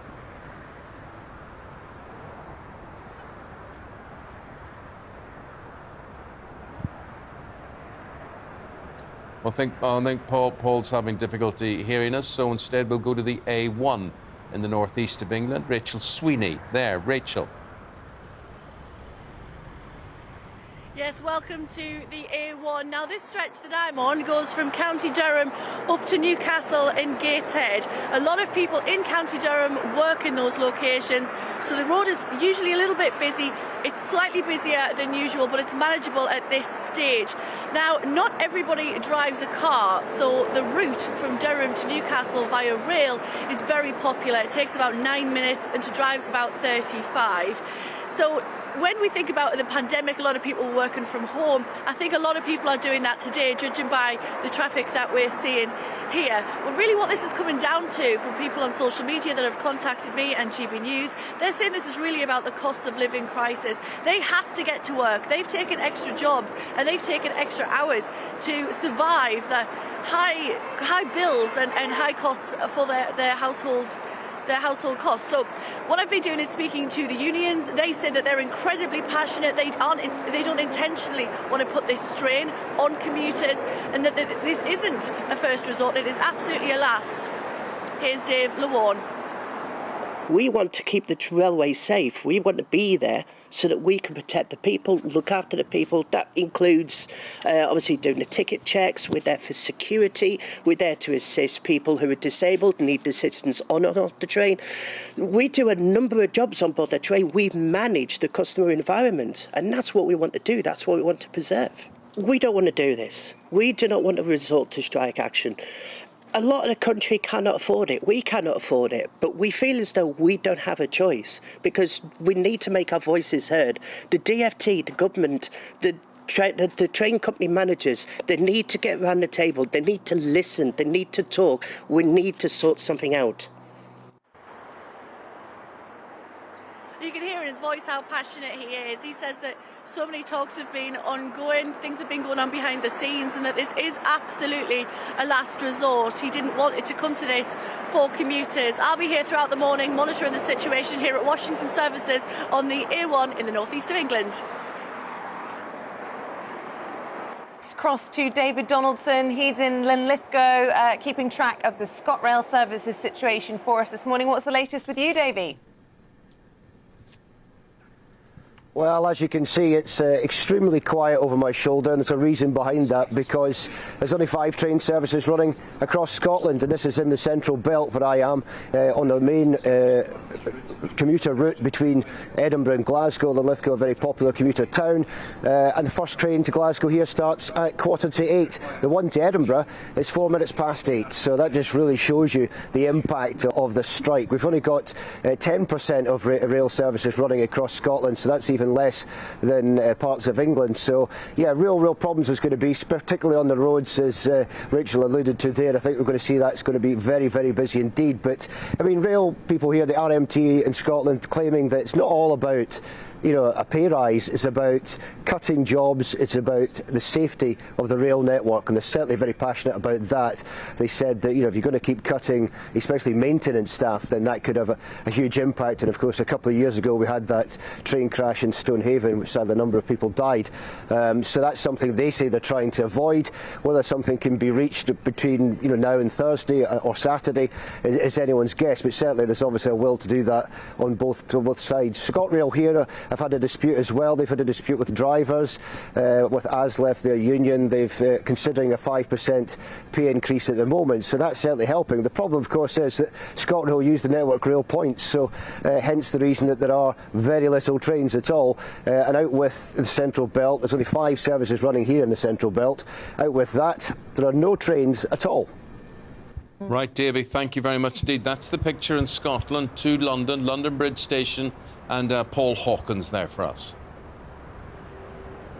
Yeah, morning Eamonn, morning Isabel. London Bridge Station actually has just opened its doors. Services won't depart from here though for another, 25 minutes. People were waiting outside the station. Normally the station would have been open way before that. The problem here in London is not just that there's a national rail strike, there's also a tube strike on, so very few services will be running today. People will be taking the bus. That's one alternative form of transport from just behind me, or they could take a cab from that cab rank, which was busy earlier. Now, we spoke to one cab driver. We'll hear from him in just a moment, but before that we also spoke to this commuter. How do you feel about the strikes going ahead? Do you think they should? Well, I don't know. They know why they are going on strike, probably for a better pay or something. I can't just speak for them. I learned there's an inflation in the country now, so probably that's why they're asking for a pay increase. Maybe their salaries are not enough to sustain the family. That's what they say. Do you think they have a point then? Do you think that they should have the right to strike? I think they have a point. Yeah. They have a So point. do you think it'll be busy or not, or what do you reckon? No, it won't be busy, especially at the stations. It'll be hotels, people going to airports, people coming in not knowing there's strikes. So, yeah, it's going to be dead. It's dead now, so you can see it. We've been sitting here for 20 minutes or so. Yeah. So there's nothing happening. Yeah, and given what that cab driver said, you can see why that there aren't any cabs at the cab ranks anymore. The taxi drivers have dispersed to the hotels. That's where they're going to pick up most of their trade. He did say that he supported the rail workers striking, so too that care worker that you heard from before. And that's going to be pivotal, isn't it, in this dispute, where public opinion lies as the dispute drags on. Thank you very much indeed. So there you can see from the picture right across the country, Scotland, in the northeast of England as well, and London Bridge. London Bridge, well, just looking like a ghost town. Yeah, as Paul was saying, just like pandemic times all over again. Yeah. Well, it's going to go one of two ways as the days develop, that people will come into the cities and they'll want taxis and they'll want to be on buses, and the place will be absolutely chock-a-block, or nobody will bother doing anything. And one suspects that being such a good day today, that a lot of people will be tempted to work from home. Well, I mean, also the suggestion that, all these little cities up and down the country are going to go back to being lockdown cities, they just can't get anywhere, and it's just 2020 all over again. How much more pain can this country take? Let us know this morning. Get in touch with us, and if you're going to make a go of it, are you going to attempt to break the strike, or if you are going to just give in and not go anywhere today? Well, maybe you're a taxi driver and you're going to make a fortune. Maybe there's some people who are going to be making money from it. Who knows? We want to hear all perspectives. Let us know your thoughts this morning. OK. Well, the Duke of Cambridge, which I was about to talk about there, Prince William, he turns 40 today. So let's celebrate that with this report. Conservationist, father and future king. Prince William is Britain's most popular royal after his grandmother, the Queen. For an ancient institution with a motto of never complain, never explain, the Duke of Cambridge has been a pioneer in modernising the monarchy he will one day lead. Ian Pelham-Turner was one of the first photographers to take official pictures of the baby William in 1982. Royal rules dictated he only had minutes to capture the perfect shot and wasn't allowed to speak to parents Charles and Diana. The Princess of Wales was unaware her son's teething ring was blocking her face. I made a noise like I was dying, and Diana turned round and she knew I was breaking protocol, but I wasn't, because I wasn't actually speaking. As she moved the teething ring, William went to grab the teething ring, and in 1/60th of a second, that really made my career. I've been living off that picture for the past 40-odd years since. The Duke of Cambridge has a long-standing passion for protecting wildlife, and one of his first royal patronages in 2005 was the conservation charity Tusk. Before the charity's existence, up to 100,000 elephants a year were killed by poachers in the illegal ivory trade. Charles Mayhew, MBE, is Tusk's co-founder and CEO.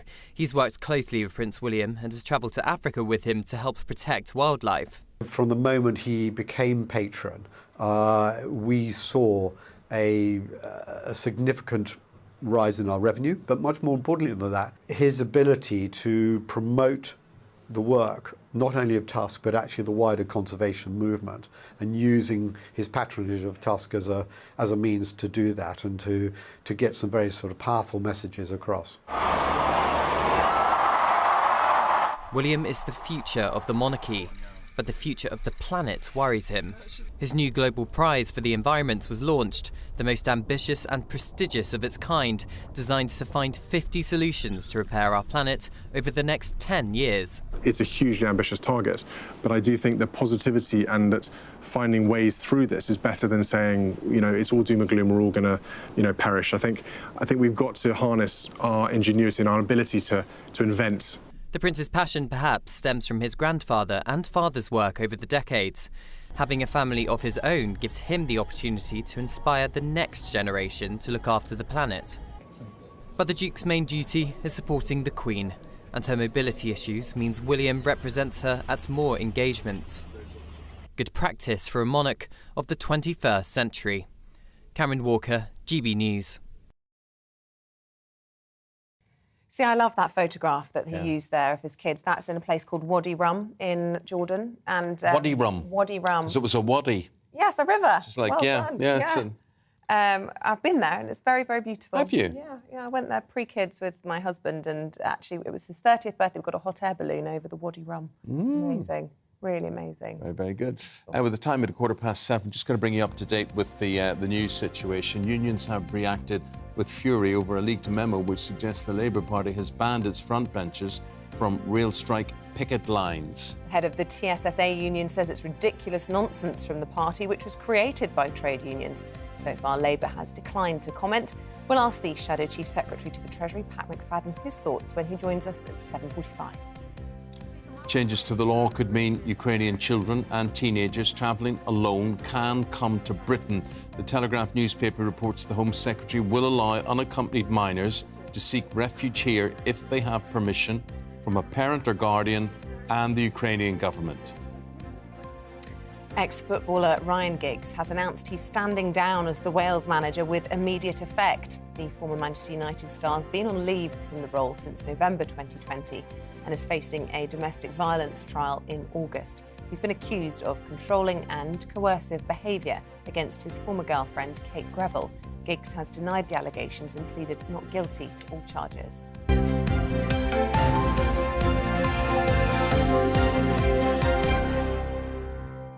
OK, so here we are, the People Station. This is about you and how the news is affecting you. And we want to go to Stephen Bennett now, who's a GB News viewer and listener. And he's in Stockport in Greater Manchester. Stephen, good morning to you. Good morning.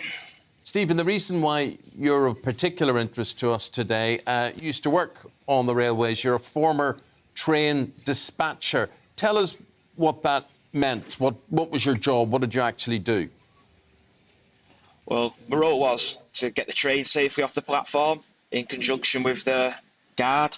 So I was the person on the platform who's got the bat and the whistle and send it off. But you're also doing a lot of customer service, making sure everyone's on the train in time and no one's trying to get on while it's departing, and dealing with any queries throughout the day. So in Manchester Piccadilly, on a typical day, you've got thousands of passengers. So it's very busy. Well, I'd just like to know, Stephen, if you don't mind telling me this. I'm listening to government ministers and officials, and people are saying, oh, the average wage on the railways is 45 grand or so. That's what they're all walking away with on average. Did you get paid 45 grand a year? And if so, would you mind telling us what you did get paid? No way near. I was on 22k before tax and doing 12-hour shifts, 4 on, 4 off, with overtime. So you'd say you could be doing 60 hours a week. And 22k a year before tax, it's not a lot. It wasn't enough to live on then, and it's certainly not now. Obviously, Stephen, you don't work on the railways anymore, but are you supportive of your former colleagues there? And what would your message be to the rail operators if you are? Yeah, of course, I'm supporters of ex-colleagues and of the strikes, because something's got to give. Like, people can't get by. I was speaking to a friend who's still working for Network Rail yesterday, and he's had to move back home with his parents in Sheffield because he can't continue to live here on his own. It's just not sustainable. So I don't think people are asking for much. They're asking to be paid a fair wage for the work they put in. And MPs consistently get a pay rise every year, usually quite generous ones. So the 7% that these are asking for, say on my wage, it's £1,500 a year. Like, it's not a lot. So basically, you can understand why the strike is happening.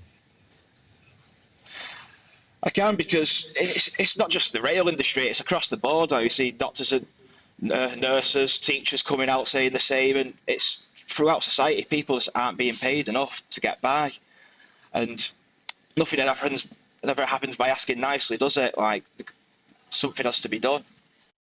isn't that the point, though, that the requests are going to be coming left, right and centre? We're already struggling to get back on our feet after the pandemic. We're potentially heading towards a recession. If there was money to give people a higher pay rise, surely that would happen. But quite frankly, you either have the money or you don't. Well, the money is there, it's just the will isn't, because the trade executives are getting paid a pretty penny, and the rail industry's top heavy with managers getting inflated wages, so there's no reason why some of the wealth cannot be shared. Like I say, they're not asking for a lot, £1,000, £2,000 a year maybe. Why, it can be done. It's just people would rather line the pockets, pay shareholders, etc. Yeah, thanks for your views. Appreciate you being so honest with us. What do you think about the coverage that you're hearing on the radio or that you're seeing on television or you're reading in the newspapers about the industrial action? I think it's a bit rich when some commentators are saying stuff like, oh, people just want handouts. Like, I don't think it's a handout. People just want fair wages. I understand that people are going to be upset about the disruption, but a few days disruption travelling, it's not the same as constant disruption to your life by getting an inadequate wage for a very high demand job. What are you working at now, Stephen? What did you leave to go and do? Well, when I left, I just wanted some time out, so I went and did the Camino de Santiago pilgrimage in Spain, and then since then I've been working recycling electrical products with a friend's company. So, like, I don't know, much better. I earn more money, do less hours, and a lot happier doing it.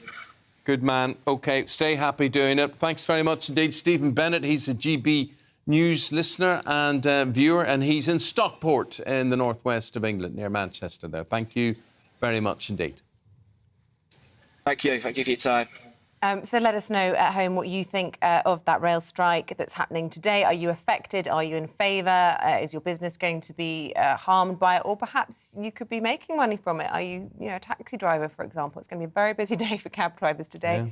Let us know your thoughts. OK, so Ryan Giggs has stepped down from his position as the manager of the Welsh international team. They're through to the World Cup finals. He will not be going with them.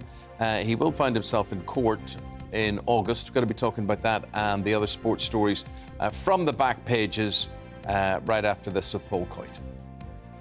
Hello, a very good morning to you. A fine start out there once again. Cloudier weather has arrived into the north with a few showers expected today, but actually for the vast majority it's set fair over the next few days with a ridge of high pressure across much of the UK, extending all the way from a large high in the mid-Atlantic. Any fronts that do arrive into the northwest will be weak affairs, and that's what we've seen essentially overnight. A weather front has brought cloudier conditions to Scotland and Northern Ireland. The far north of England sees that cloud arrive during the morning, but the rain has more or less fizzled out, so just a few spots of rain, mainly towards western hills and coasts, and some showers developing for eastern Scotland, perhaps the Pennines as well.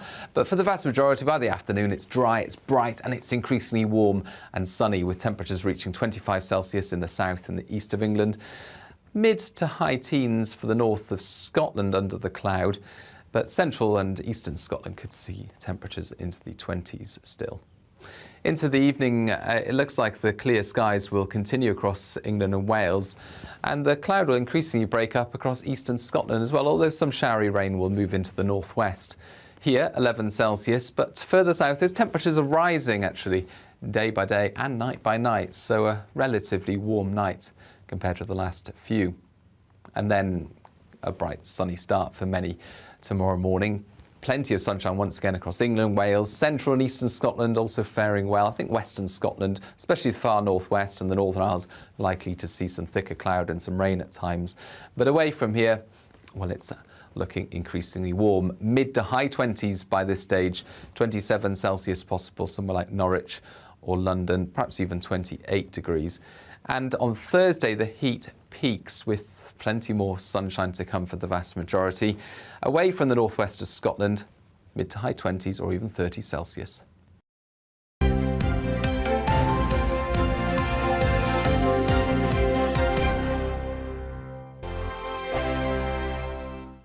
We are GB News. We're right across this great nation. On TV, On radio, on digital. Absolutely everywhere. We don't talk down to you. We embrace all voices. With honest and civilised conversation. We're not part of the establishment. We're one of you. And we're only getting started. Join us on GB News, The People's Channel. Britain's news channel. Every morning from 6 o'clock, we'll wake you up with GB News Breakfast with all the stories you didn't know from the night before. So whether it's serious news, entertainment, or your own views from all over our great nation, we're here to kick off your day with a smile. The national media should be reflecting and reporting what's happening here. You will notice the northwestern accents. Whether you're with us on TV, radio, or online, every morning, it's breakfast from 6 a.m. Hope you can join us. Join us for Ministry of Offence, the comedy panel show that's just like the news, in that the left fights the right and it doesn't really seem to matter who wins. We cover the big stories. It was in fact a troop of baboons and not angry vegans. I like that. And the really important stories. Fat naked cow gets stuck in swimming pool. It's a headline in a lot of local newspapers. Yeah. we're on the same team, Nick. Yeah, but I'm just helping you. Join us for Ministry of Offence, Saturday nights, 8 o'clock on GB News. I'm Dan Wootton. Join me Monday to Thursday from 9 to 11 for the feistiest and most fun news debate on TV, where free speech reigns. I'll bring you a sharp take on the day's biggest stories, bombshell newsmaker interviews, and A-list guests.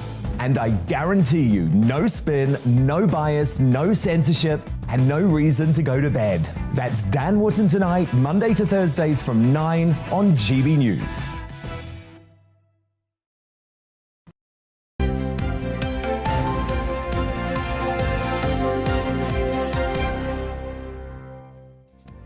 Welcome back. It's 7:26. Still to come on this morning's programme. Do diet drinks actually make you gain weight, and could sweeteners even lead to cancer? We'll be asking one doctor for her advice as she sorts the facts from fiction. That's at 8:20. Also coming up, the worst rail strike in 30 years, of course. More on this. We're going to be talking to the Shadow Chief Secretary to the Treasury. That's Pat McFadden. If Labour has a plan to handle the situation, 7:45, we're talking to him. And don't forget, we'd love to hear from you. Get involved in the conversation. Email us gbviews@gbnews.uk or tweet us @gbnews. Right now, it is the sport. Paul Coit with us now. Just got here in time. Just about. Busy. Am I still sweating? Is there beads of sweat that's from my brow? The roads are busy out there. Taxis are in demand in London. They're hard to get. Very shortly, we're going to be talking to the famous Liverpool wing-back Alan Kennedy, and we're going to be talking to him about the Champions League final chaos, because he was there, he was part of all of that. But before that, we're going to go through the back pages, and we've got Ryan Giggs resigning, stepping away, Paul, as the Welsh manager. Now, the thing about that, of course, he may just be doing that. He may just be doing that because Robert Page, of course, has got them to the Qatar World Cup finals. He may also be doing it because he's got an impending domestic violence court case in August. Yeah, the court case comes up on August the 8th. Ryan Giggs was hoping that this was going to come up a little earlier. But when we look at how Wales has done, of course, Ryan Giggs has been in charge of Wales, and then when this case came up, then he had to step away, obviously, from the Wales manager's job. Robert Page, who is his assistant, stepped up to the breach, and he's taking care of Wales. But the thing is, they've had 25 games under his stewardship and done extremely well. So they got to the last 16 of the Euros. Also, they've qualified for the World Cup, as we know, for the first time since 1958. So in that situation, whatever is going on as far as Ryan Giggs is concerned, it seemed like it would be the best course of action that Robert Page stays in charge, because it seems to be working very well for him. So Ryan Giggs has now stepped out and said, look, I'm going to step away. He said, he didn't want to affect or destabilise or jeopardise the preparations for the World Cup, which is coming up. So he stepped away, and his court case comes up next. Back at the Times, athletics and football now to follow swimming on trans athletes. Yeah, this is that tricky one, isn't it? And it's down to FINA, and I think you've really got to take your hats off to FINA, who are the swimming regulators. Basically, they've done the science. Now, it's a situation of science over whether it be over sentiment.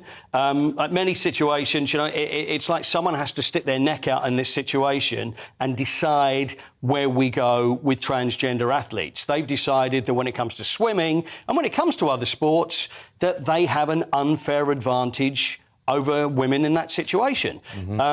They're saying that 14-year-old, if they haven't had an operation at 14 or below, then they cannot compete. And it turns out that if you're a 14-year-old and top 14-year-olds in the world that are swimming, these are boys, are beating women's world record times. So the swimming governing body setting the pace on this, which absolutely, and I think everybody's going to follow this one. Yeah. At Chelsea, their managerial setup in the boardroom level, a lady called Marina Granovskaya. That's right. Chelsea's chief executive. She looks set to follow the chairman, Bruce Buck, out of the boardroom. Yeah, absolutely. They've both worked for Abramovich, of course, whereas Granovskaya, she's the one that's overseen basically all of the transfers, and a very big name when it comes to the boardroom at Chelsea, along with Bruce Buck has stepped down. So Granovskaya, she's going to move away as well. Of course, the club was bought only recently, and Todd Bowley. It's almost like a clean sweep that's going to go on there in the board. So it's going to be a whole new running of the situation. They'll be fine. They'll probably get about 20 million, I should think, out of it. So I think they'll be okay. I think they'll be all right. They'll probably find someone else to go to. Okay. Well, look, we're delighted to speak now to Alan Kennedy, Liverpool legend, and who was there at the Champions League final. Not in a good way, Alan, because you were part of all that chaos, and fans are going to give evidence this afternoon after the government has backed a formal investigation into what went on. So let's hear from Alan and exactly what happened to you. Good to see you, Alan, and scary night. It was a scary night. It was the most frightened I have ever been at a football stadium, I have painful memories of that night. But if we can get something out of it and we get to the bottom of it, we sort the problems out, I think that would be the benefit to everybody.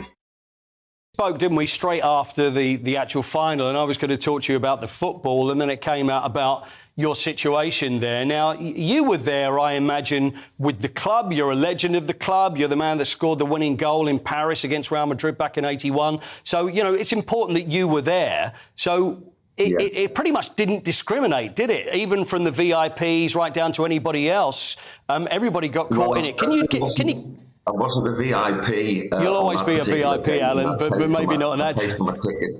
But tell me what happened, though. So how did it actually transpire, then, that you actually got caught in the trouble there? Well, I was like every other supporter at the time. I was finding my way into the stadium, and my son was helping me along the way. And we seemed to get funneled into an end where there was no answer. There was no end to it. And I eventually was hauled over a fence, which must have been 6 to 8 feet high, by a couple of lads and my son. And I was out of danger at that particular time. But I'll tell you, I was close to death. I really was. I was that scared. I'd never been in that situation before, and I never want to see it again. And hopefully when they have this investigation, they will go through all people's nerves at that particular time and come out with hopefully the right answer. From what you saw, what was it that was causing it? Did you find yourself just in the middle of this and not have a clue what was going on? Or did you look around and think, well, this is probably what's going on? There were gates closed. Maybe it was the fact that security were handling it in the wrong way. What did you see, and what did you make of what was going on at the time? I certainly, as you said there, I didn't think security were handling it very well. And particularly when you got to the actual ticket, we'll call it the office where you put your tickets in, and they were having problems. That obviously there was 1 or 2 forgeries going about at that particular time, but nobody seemed to funnel you into the right direction. And no matter where I went, I had problems. And again, being hauled over an 8-foot high fence, it wasn't the ideal action, but it's just as well I did, because I think I would have been in real trouble. So that was really the big problem from everything. And all the, can I just say, all the police, who were fine at the time, but they used the pepper spray a little bit too much to their liking for me. They thought everybody was a troublemaker, and they would instantly get it out and flash it in your face. So, Alan, what will you give testimony to this inquiry that the government have approved? Do you see yourself speaking at that? If they need someone who was there at that particular time, and I can help eradicate the problems that they obviously had at that Champions League final. Hopefully, for the next one, they have no problems. But if I can help in some way, I certainly would. I just think it takes somebody to stand up and say something that is real. Sometimes they have to say authorities live in another world, and I just think that if I can help, I'd like to. And all your experience in football, not only playing professionally, but going to so many thousands of games, and even as a fan, would it put you off in future should Liverpool get to the Champions League or even playing in Europe? Would it stop you going in future from now on? Yes, it would. In 4 or 5 words, yes, it would, because I felt uncomfortable, I felt threatened, I felt claustrophobic, I felt as though I might not get out of this, and it was not a nice position to be in, and I wouldn't wish it on anybody. And I hope the authorities will look at that and they will say to themselves, "Okay, we should have maybe handled it in a slightly different way." But that's after the horse has bolted, unfortunately. Sure. And at the moment, we're just talking about it, but let's get some answers first. Brilliant listening to you there. Very, very scary. I hope the next time we talk, we'll be talking about happier matters and football in general, but really appreciate listening to you and talking to you today. Thank you very much indeed. Thank you. Thank you very much. That was so scary listening to it. It really is. And, I've seen situations in European football that haven't been as bad as that, but something was going to go. Something looked like something was going to give at some point. And unless something's done about this and soon, then we're going to even see worse than we saw in Paris, which was pretty terrible as it was. Paul, thanks very much indeed. And thank you to Alan Kennedy. We're going to take a break there. Coming up, it's the papers next. Who have we got? We've got Amy Cameron and Martin Daubney. It promises to be lively once again. See you in a moment.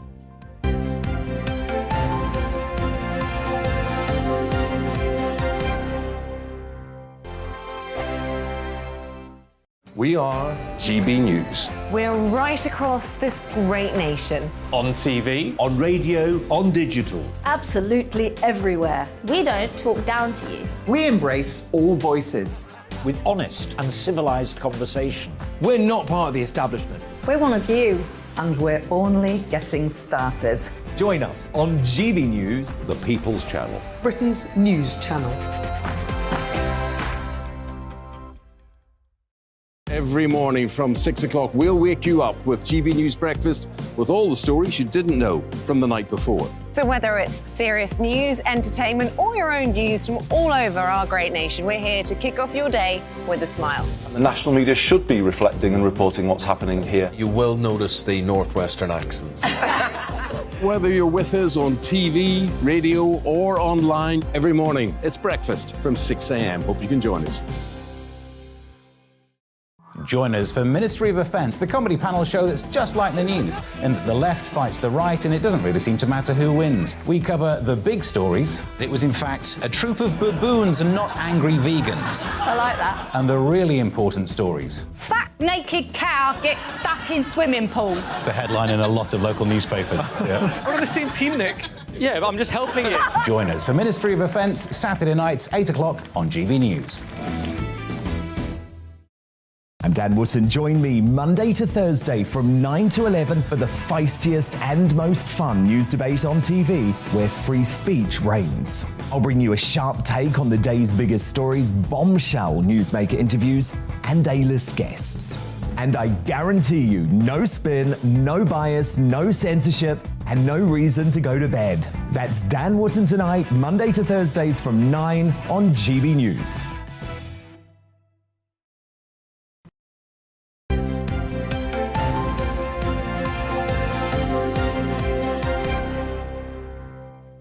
OK, it's 7:39. Time to go through the papers this morning with climate campaigner Amy Cameron and Deputy Leader of the Reclaim Party, Martin Daubney.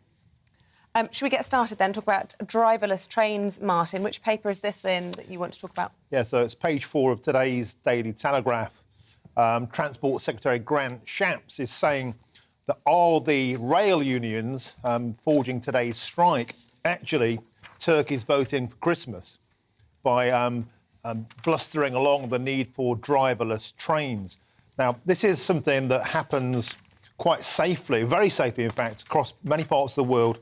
The DLR, which is part of the London Underground network, has been driverless since that came in Paris, in Dubai, in Singapore. Denmark has committed to full automisation of its train network from 2017 onwards. And really, this is a question of political cattle being taken out of the strike action and saying, if you refuse to work, how about looking forward to a technology where we don't need train drivers? And it seems to be the global direction of travel, pardon the poor pun, particularly the London Underground, which received £5 billion of handouts from central government during the pandemic when it operated at way, way below capacity. Part of the commitment was that a new line had to be approved by Sadiq Khan, London Mayor, as being fully automated. So it seems inevitable this is going to happen. Wait till they do it with airlines, because that's the next thing. Genuinely, that is what they're looking to do, find pilotless planes. Well, they actually mostly are, apart from the landing and the takeoff when a pilot oversees it, but the rest of it is already fully automated. So I think this is an inevitable thing for the transport industry across the world, and it's a clever spin here, I think, to make the rail drivers appear, well, you might be out of a job permanently if you keep this up. It's somewhat disingenuous, this, isn't it, though? Because as we discussed in the last hour, it's not the drivers who are on strike. So the drivers' union is actually not striking right now. The predominant people who are striking, it's the RMT union. There are a handful of drivers in there, but mostly we're talking about, as we spoke about earlier, people who are working on the signalling, as like the gentleman you spoke to earlier was speaking to, cleaners, etc., etc. So this is just distractionary tactics from Grant Shapps. I think to sort of throw this into the mix helps to deflect from, I actually think, the incredibly powerful testimony we just heard from your previous guest, Stephen, who used to work on the railways. And I thought the line that he said there about, he said a few days of disruption compared to a lifetime of disruption of living on wages that you can't afford to live on. I thought that was so powerful to hear from someone who has moved 12-hour days, so he was doing 22k. Yeah, and I think that's the story that Grant Shapps doesn't want to be talking about, right? So he's throwing these things around. He's saying, oh, maybe we'll get rid of all the jobs altogether, instead of sitting down and listening to the testimonies of people like Stephen who've already left the industry because they can't afford to sustain their lifestyle. I think what Martin is saying, and we've seen this in the steel industry, we've seen this in the coal industry and whatever as well, that there is an inevitability that things are going to change in this industry. Yeah, and I think the reference to kind of steel industry and the coal industry is exactly spot on, because what this requires is a government with the foresight to see the changes in the jobs market and take action to ensure that people are sustainably transitioned into new jobs as those jobs emerge. You mentioned that previously, Isabel, as well. Yes, of course, the job market is always evolving. But what we see with the Tory government all too often is that people are just left to their own devices. They say, your jobs are gone now, best of luck to you. And that's what's left huge swathes of the country with stagnant employment levels or stagnant kind of communities who feel like they've had industries there was never stagnant growth under Labour governments, was there? This is not a Conservative issue. I'm not necessarily saying it is. This is a reality issue. And I just think that the inevitability, as you say, for driverless technology is coming. You know, the same way that horses were replaced by the internal combustion engine train drivers will be replaced by automated services at some point. I don't disagree with you, but and that's an interesting conversation worth having. And it's not about, you know... My goodness me, have we reached sort of, you know... Let's move on and disagree. I think that's changing. Having an identity crisis, have I agreed with Martin? The crisis, I think it's an inevitable outcome, but we should Peace do it with reigns. a transition. Exactly. Let's go to the French elections. This is the Daily Mail, page 10. All been a bit quiet on this. So Macron, OK, he's re-elected as French president, but in his parliament, things didn't go the way that he would have wanted it, Martin. No, it's an astonishing slap in the face. The French media are calling it a nightmare scenario for Macron. So he got in as president, but then it goes to the National Council, which is basically the MPs in France, and he lost 154 seats of his 2017 majority. He needed 289 to have outright control of the French Parliament. He didn't. He fell way short of 244. So what that means, and the interesting thing is that the media is, it's a swing to the far right, the populism of Marine Le Pen. Actually, the biggest swing has been to the far left. The socialists, the Marxists, and an alliance with the Green Party and the right. So the story is Macron, rather than being this smooth centrist, has actually divided France incredibly and driven the voters to the left and to the right. Right, yeah. And now, if French Parliament is to have any hope of getting anything done other than being a zombie parliament, he will have to try and forge alliances. Well, they all say they don't want to work with him. They hate him. And it will be a bit like in Britain, expecting somebody like Jeremy Corbyn to agree with Nigel Farage to give their votes to a Tory Prime Minister. Right. Ain't going to happen. So we're looking at complete impotence from the pint-sized Napoleon. And implications for us, are there any? I mean, what will we see? How will it change the way Macron behaves with Europe, with us? Will he not be so cocky, will he? Well, so he will probably carry on doing photo calls in Ukraine where the president doesn't want to hug him. Yeah. Things like that, because he is an egomaniac. It will give him less power to sabre-rattle against England, you would hope, particularly in fishing, because he has a lot of problems at home. The French electorate don't like him. And a really staggering statistic is that 3/4 of 18 to 24s didn't even bother to vote. So there's a huge sense of ennui in France towards Macron. And I, for one, will be clapping heartily when he sails out of town and we never see him again. This is unprecedented, but for once I find myself agreeing with Martin again. Oh, no. Twice in one slot. Oh, no, please. No. No, I totally agree that I think what we're seeing here is a disaffection with the centrist politics. It was right that people got to choose between in the presidential elections. And I think what we saw was lots of left-wing voters lending their vote to Macron to block Marine Le Pen. And what we've seen subsequently is actually people voting with their heart, with their instincts. And as Martin already picked up on, many people moving actually towards the left, which I think is a really interesting story right across the world. We also yesterday saw Gustavo Petro in Colombia. There is a resurgence on the left as people look for something better in a climate where people's cost of living is skyrocketing and they're no longer able to afford basic essentials. And that segues into the story you've chosen, Amy, in the Telegraph on mental health and how the cost of living crisis is really bringing people down. Yeah, I think this is a heartbreaking story, this, and one that we shouldn't take our eye off because we are consistently in the grip of a mental health crisis in the UK. We have been for really quite some time. If you cast your mind right back, you might remember that Theresa May actually pledged that she would bring mental health on a parity with physical health. And sadly, we have not seen that. And what we're seeing now is, on top of an already very poor mental health situation in the UK, obviously the cost of living crisis hugely exacerbates that. We're hearing from the NHS there's a hole of about 300 million currently in their budgets. And as always is the case with these things, the brunt of this falls on those people who are already feeling things the hardest. So that's people who are on universal credit, for example, which we know is not keeping pace with inflation. So I think it's so important we never take our eye off the mental health crisis in the UK because it lumbers on and unfortunately it's all too unfashionable often to keep talking about. Can I just add to that? You know, you call it a cost of living crisis. That allows it to be an attack upon the Conservative Party. In actual fact, we have a lockdown crisis. We put the country into a zombie state for 2 years. We locked children away at home. They were unable to even have a basic education oftentimes. A lot of people suffered intense isolation and loneliness, and that cost a huge amount of money. And by the way, that was supported sooner, harder and longer by the left and by the Liberals. So this is the consequence of shutting down the world economy for 2 years, and now it's payback time. And actually, the sort of political stagnation that we hear that won't allow us to deal with it, such as let's get shale gas, let's be energy self-sufficient, we're still stuck in the mire. I think if I heard my producer right, we have Pat McFadden, yeah? We do. We do. Well, let's go now. We'll just interrupt the papers very shortly with the Shadow Chief Secretary to the Treasury, Pat McFadden, joins us now. Pat, good morning to you. Good morning. Pat, we're just hearing that Labour frontbenchers have been banned from picket lines. Have you been banned from a picket line? I wasn't going to go to one anyway, to be honest, because what I want to see is a negotiated end to this dispute as quickly as possible, because this is obviously causing enormous inconvenience to the public today who need the railways for all sorts of reasons, work and many other reasons, and the sooner this comes to an end, the better. So that's what I want to see, is a negotiated end to the dispute and a deal that allows the workers to go back to work. OK, so why do you think David Blunkett has come out saying that this strike is daft?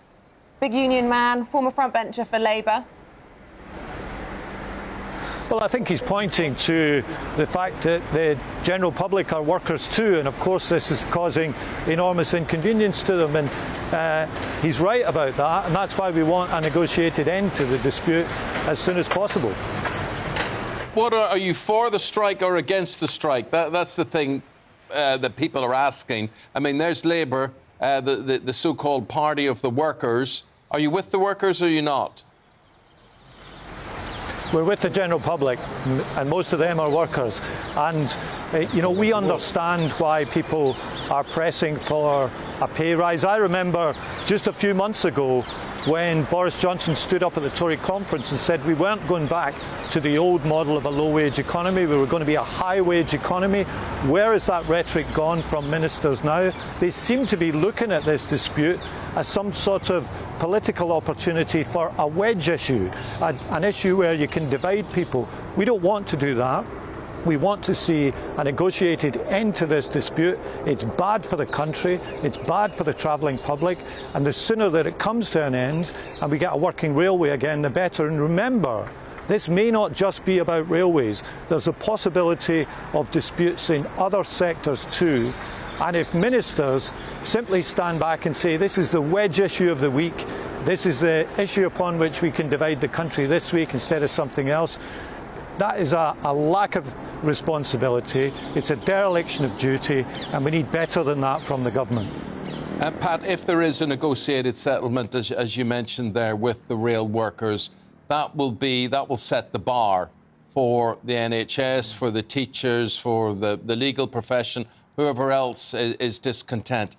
I just got to ask you, I mean, everybody would like more money. People are feeling the pain, there's no doubt. But as the as the Shadow Chief Secretary to the Treasury, Pat, would you like to say anything about where the money is going to come from, or is the money realistically there or not?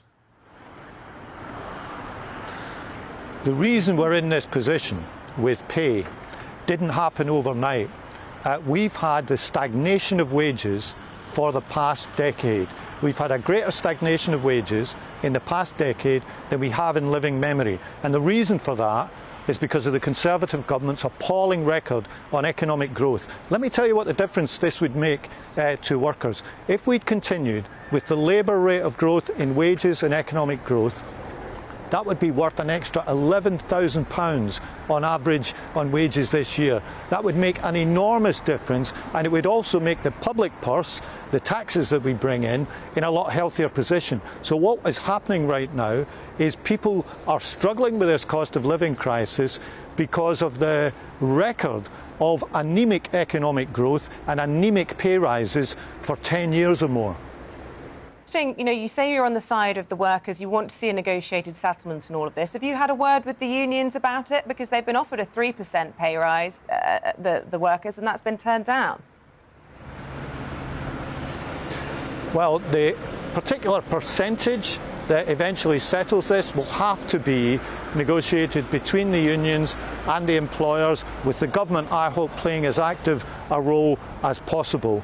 That's the way that this will end in the end. It won't just be through the strikes. So the sooner we get back to that process, the better, because we've already had 3 strikes scheduled for this week, possibly more in the future. We don't want to see that. We want to see a deal as soon as possible. But the particular percentage that ends it, that will be decided in the negotiating room. There, thank you very much indeed. Pat McFadden is the Shadow Chief Secretary to the Treasury. Thank you very much indeed for your time and your opinions. What are you itching to say, Martin? Well, I've just spent my entire life, and I say this as someone who came from the political left, listen to people like Pat. And the old phrase of the great thing about socialism is in the end they always run out of other people's money. That's where we're at. We're £2 trillion in debt because of the pandemic, and they still want pay rises. During a time when you would say now to the NHS, to the teachers, to the legal profession, whatever, you ain't going to get it. Anybody in the public purse. I think you nailed it dead on when you said if we cave into the rail unions, then all the rest will surely follow. They will, and the money just isn't there. But the money will be a 5%. They've offered 3%. Private, you might get up to 7%. They'll settle on 5%, I would have thought, with job assurances. That's the way it will be, that negotiated settlement will happen. And that then sets the bench for everybody else. It does, and that will surely roll out. And I think we're going to see a summer and rolling into a winter of long discontent. Meanwhile, ordinary hard workers who can't get to work to earn a living wage if they are paid by the day. A lot of working class people are in that situation, can't do it. And the unions have just got the country choked. It's like seriously going back to the 1970s. Heaven forbid this results in us paying nurses, paying care workers reasonable living wages. From where? So 2 things, right? One, we know the Treasury coffers are actually fairly well endowed at the moment. They've got about 27 billion they weren't expecting because of rising inflation. We've seen that it would be 10 billion to give everyone a pay rise in the public sector in line with inflation. That's not even what they're asking for. They're asking for something between that. Every interview I do here, we had someone from the bar yesterday and talking about legal aid and whatever it is, and they wanted more money. We had the Chief of the Army basically saying they need more money. They're under-resourced. They haven't got enough soldiers. They haven't got enough equipment. Believe me, everybody that comes on asks for money. Where the heck does it come? I mean, you say it's there. I'd like to go through the books. If it's a private company, you either have it or you don't, right? But when it comes to the government, everyone seems to expect there just to be endless... Print more money. I think, the Treasury do have more money than they expected to have this year, so there is some slack in the budgets. 2, I just think it's super interesting where we ask people to show restraint. So at the moment, we're asking people who clean train toilets and nurses to show restraint in their wages. We haven't asked landlords to show any restraint in terms of rising costs. We haven't. If anything, the government is backing fat cats making more money. This cost of living crisis is being driven by obscene profits in the private sector, which could absolutely be capped. Private to public sector. The taxpayer pays public sector wages. But we've already spoken about when it comes to fat cats, everyone's very happy to say, oh, you pay them more, they pay more tax. The same applies across working people. I just think the burden of this being placed on the shoulders of people who kept our public sector afloat and who have seen stagnating, not actually falling wages over the last 2 decades, to ask those people to struggle through this cost of living crisis when others are profiteering from it is just absolutely mind-boggling to me. We've got to leave it there. We're out of time. When you come back, I particularly want to talk to you about a new way of raising revenue for a local council in Spain, whereby if they catch you urinating in the sea, in seawater, it's going to cost you €750. I don't know how they actually will be able to... We must cover it. But you have to. Okay. And it'll be all the rage. They'll be doing it all around the coast. And we won't be doing a straw poll of anyone who may have been guilty of this in the past. Okay. We're going to take a quick break. Back with you at 8 o'clock. See you then.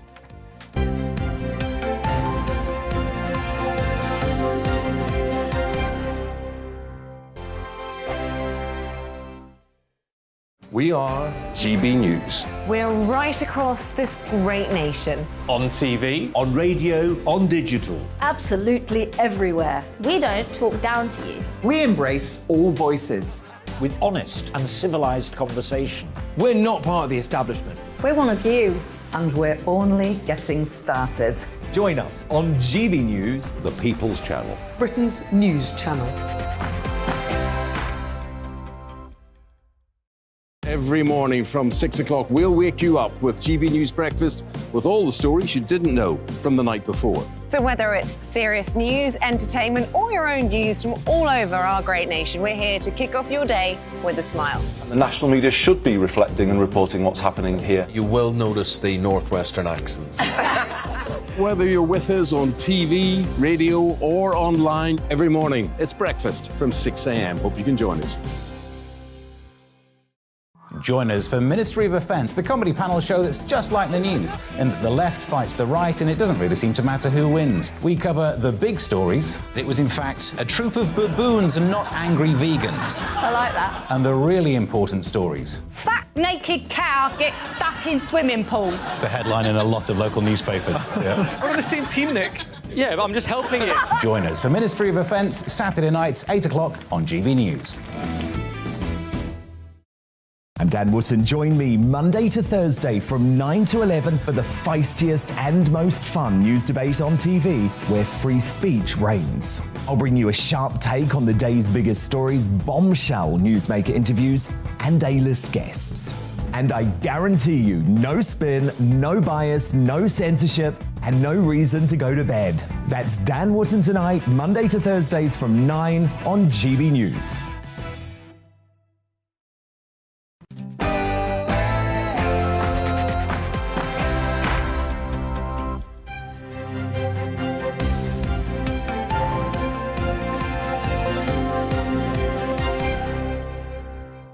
The Prime Minister calls for caution on pay rises for public sector workers as the most disruptive rail strike in 30 years gets underway. Good morning. It's just gone 8 o'clock. It is Tuesday, the 21st of June. This is Breakfast on GB News with Eamonn, Holmes and Isabel Webster. Leading the news this morning, here's what we've got. The Prime Minister will say that unions are harming those they're meant to help as rail strikes get underway. Crunch talks broke down last night after the RMT union rejected an offer of a 3% pay rise. We are live around the country to discover how it is affecting you. I'm outside Reading Station, one of the busiest stations for people who are normally commuting to the capital, but today we're expecting absolute chaos. And for those who do manage to get a train to London, well, those passengers will be hit by the tube strikes as well. I'm at Washington services on the A1, where traffic is already starting to build. Truly will feel like the longest day of the year for many commuters. The question is, will they stay away from railway stations around the country, or will they try and make it into work? Boris Johnson's to chair Cabinet later this morning to discuss the industrial action, but he'll also attempt to bring focus back onto the government's latest plans to tackle the cost of living crisis. The Duke of Cambridge turns 40 today, shunning the traditional royal photograph in favour of images of him selling the big issue. He's vowed to continue shining a spotlight on homelessness in the future. And lots of you have been getting in touch this morning, all morning, on all sorts. We've been asking you to send in your summer solstice sunrise pictures as well, because of course it is the longest day of the year. Get in touch, join the conversation. It's the People's Channel. Email us, gbviews@gbnews.uk, or you can tweet us If you're GB News. listening to us on your app, or you're listening to us on the radio, you're stuck in a traffic jam, or you're on a very busy bus or whatever. Or on a picket line. On a what? On a picket line. Fair enough, yeah. Or you're a taxi driver and you just can't keep up with the demand today, or you can't get a taxi. Let us know your story. We're here to listen.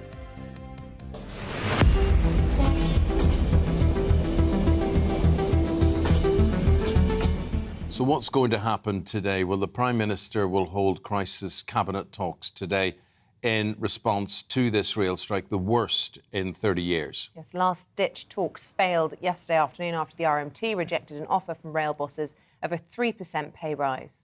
So the Prime Minister is expected to call for what he terms is a sensible compromise. He will say that the unions are harming the very people that they claim to be helping. The Transport Secretary, Grant Shapps, has confirmed a skeleton timetable for today, as well as Thursday and Saturday, that will see about 20% of services running. London Underground services will also be striking today. Out and about, we've got reporters Paul Hawkins, Alice Porter, Rachel Sweeney right across the country. Let's hear from them. We're going to start with Paul. First of all, London Bridge Station. What's the picture there?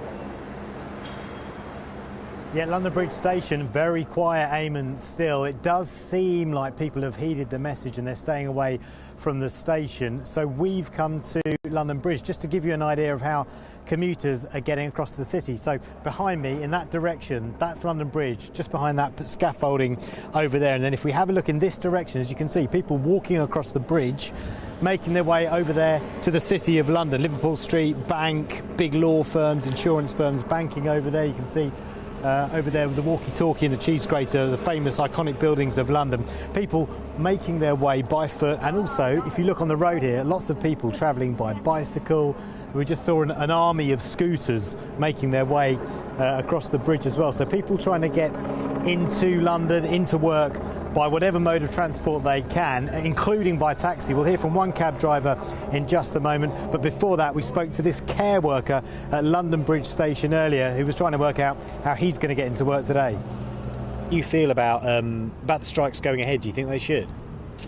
Well, I don't know. They know why they are going on strike, probably for a better pay or something. I can't just speak for them. There's an inflation in the country now, so probably that's why they're asking for a pay increase. Maybe their salaries are not enough to sustain the family. That's what they say. Do you think they have a point then? Do you think that they should have the right to strike? I think they have a point. Yeah.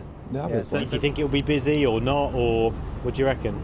No, it won't be busy, especially at these stations. It'll be hotels, people going to airports, people coming in not knowing there's strikes. So, yeah, it's going to be dead. It's dead now, so you can see it. We've been sitting here for 20 minutes or so, so there's nothing happening. Yeah, so that's why the cab rank at London Bridge Station pretty empty at the moment. A lot of the cab drivers heading for the hotels. We've seen a picket line outside London Bridge Underground Station. Of course, the Tube has a big strike on today as well, so very few services running on the London Underground. And that combination in the capital of the London Underground grinding to a halt and overground rail services very much affected means that this strike is one that is really hitting the city hard. Well, thank you. That's the scene here in London. What's the picture, Alice, out in Reading, where you are?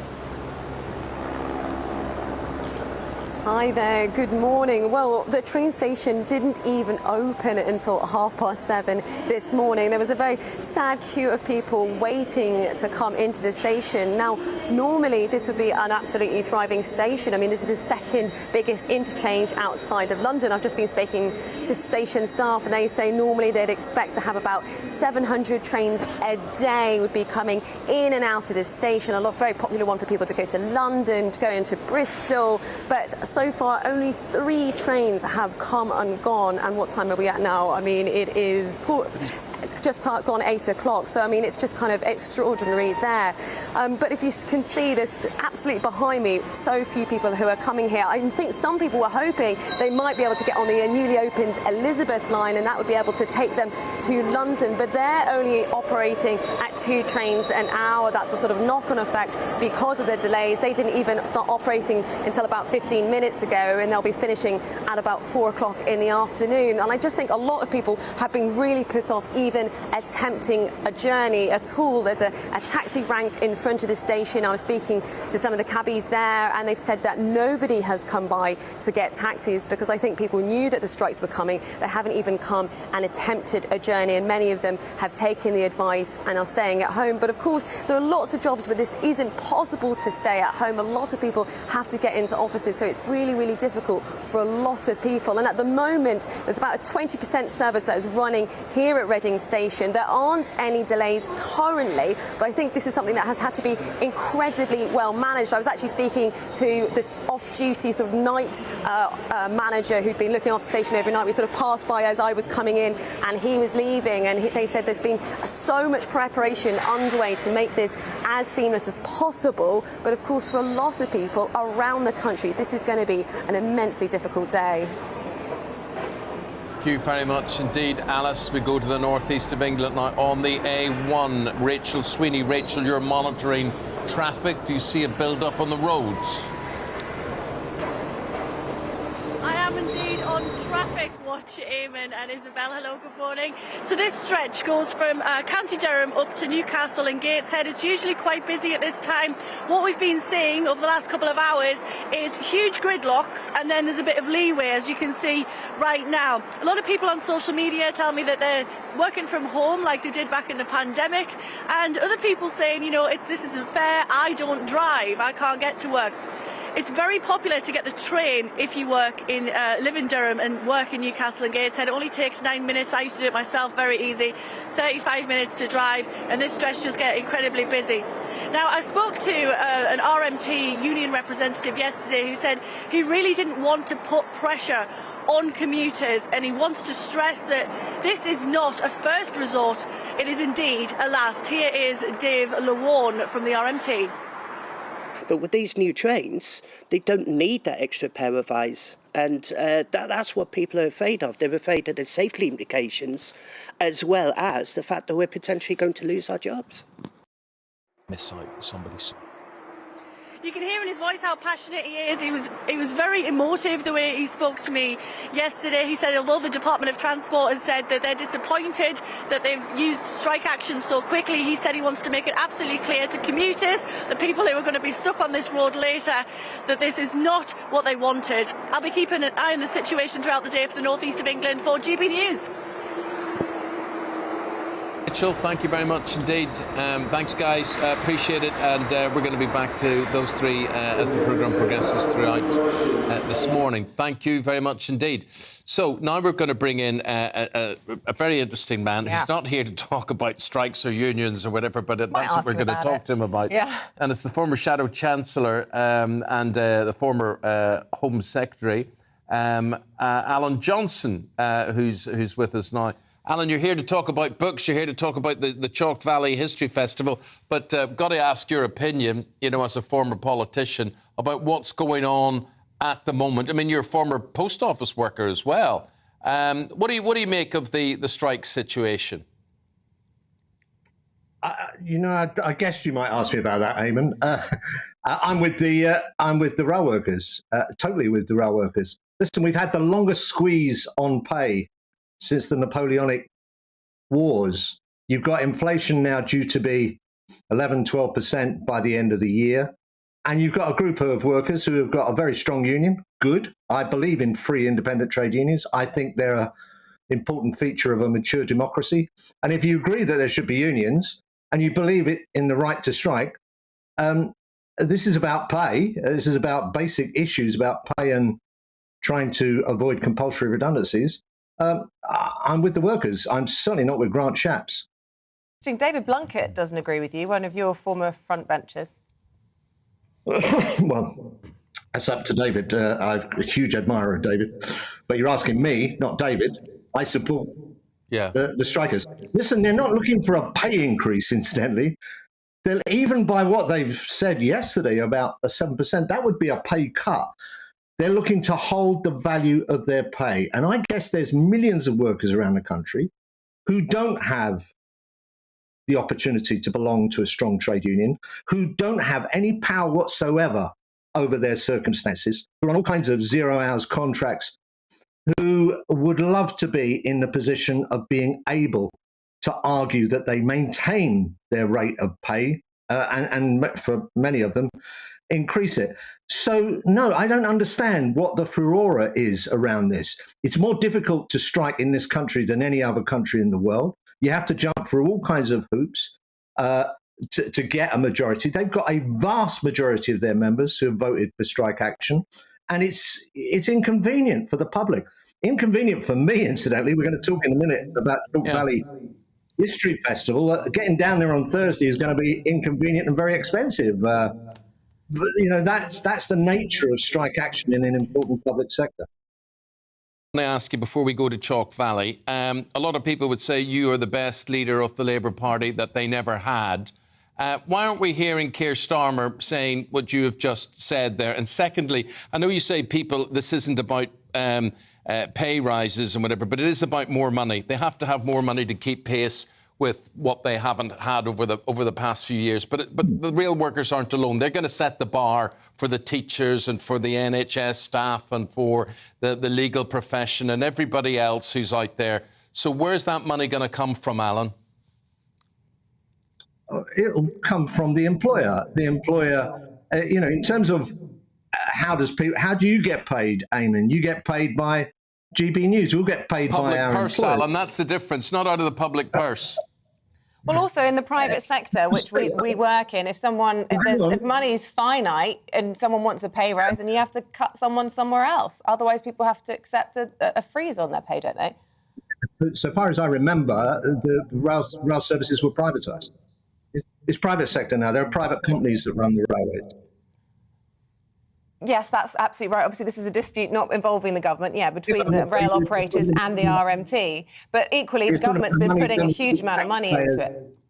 You're talking about the money coming from the taxpayers' purse. It doesn't. It's private companies who have just turned in a really, really hefty profit, by the way. If you look at the profits of the rail companies, they can afford this. Of course they can afford it. I think the only thing that's stopping a solution, and I think there will be a solution, by the way, and I wouldn't be too surprised if that solution didn't come quite soon, is behind the scenes, the government making the kind of arguments that you're alluding to. You're not making, but you're alluding to. But, but if we give in here, then there'll be other disputes. Listen, my sense is the public are not jumping to the tune of the government on this. And in many cases, because of the inconvenience caused by a rail strike, you could expect that the public would be against the workers. I don't get that sense. And that's about 10 or 12 years of austerity that has changed the climate. And I think there'll be public support for this. And all the old arguments that we hear before, yes, we agree with free trade unions. Yes, we agree with the right to strike. We just oppose every single strike we see. I think they're for the history books if we can get onto the Chalk Valley History Festival. Fair enough, indeed. First of all, where is Chalk Valley? It's in Wiltshire. It's a beautiful part of Wiltshire. I suppose the nearest town I can locate it to is Salisbury. But I went there, about 6 years ago, and was amazed at the location, how lovely and welcoming and beautiful that part of the world is. Going there to talk about your latest childhood memoir? It's not my latest.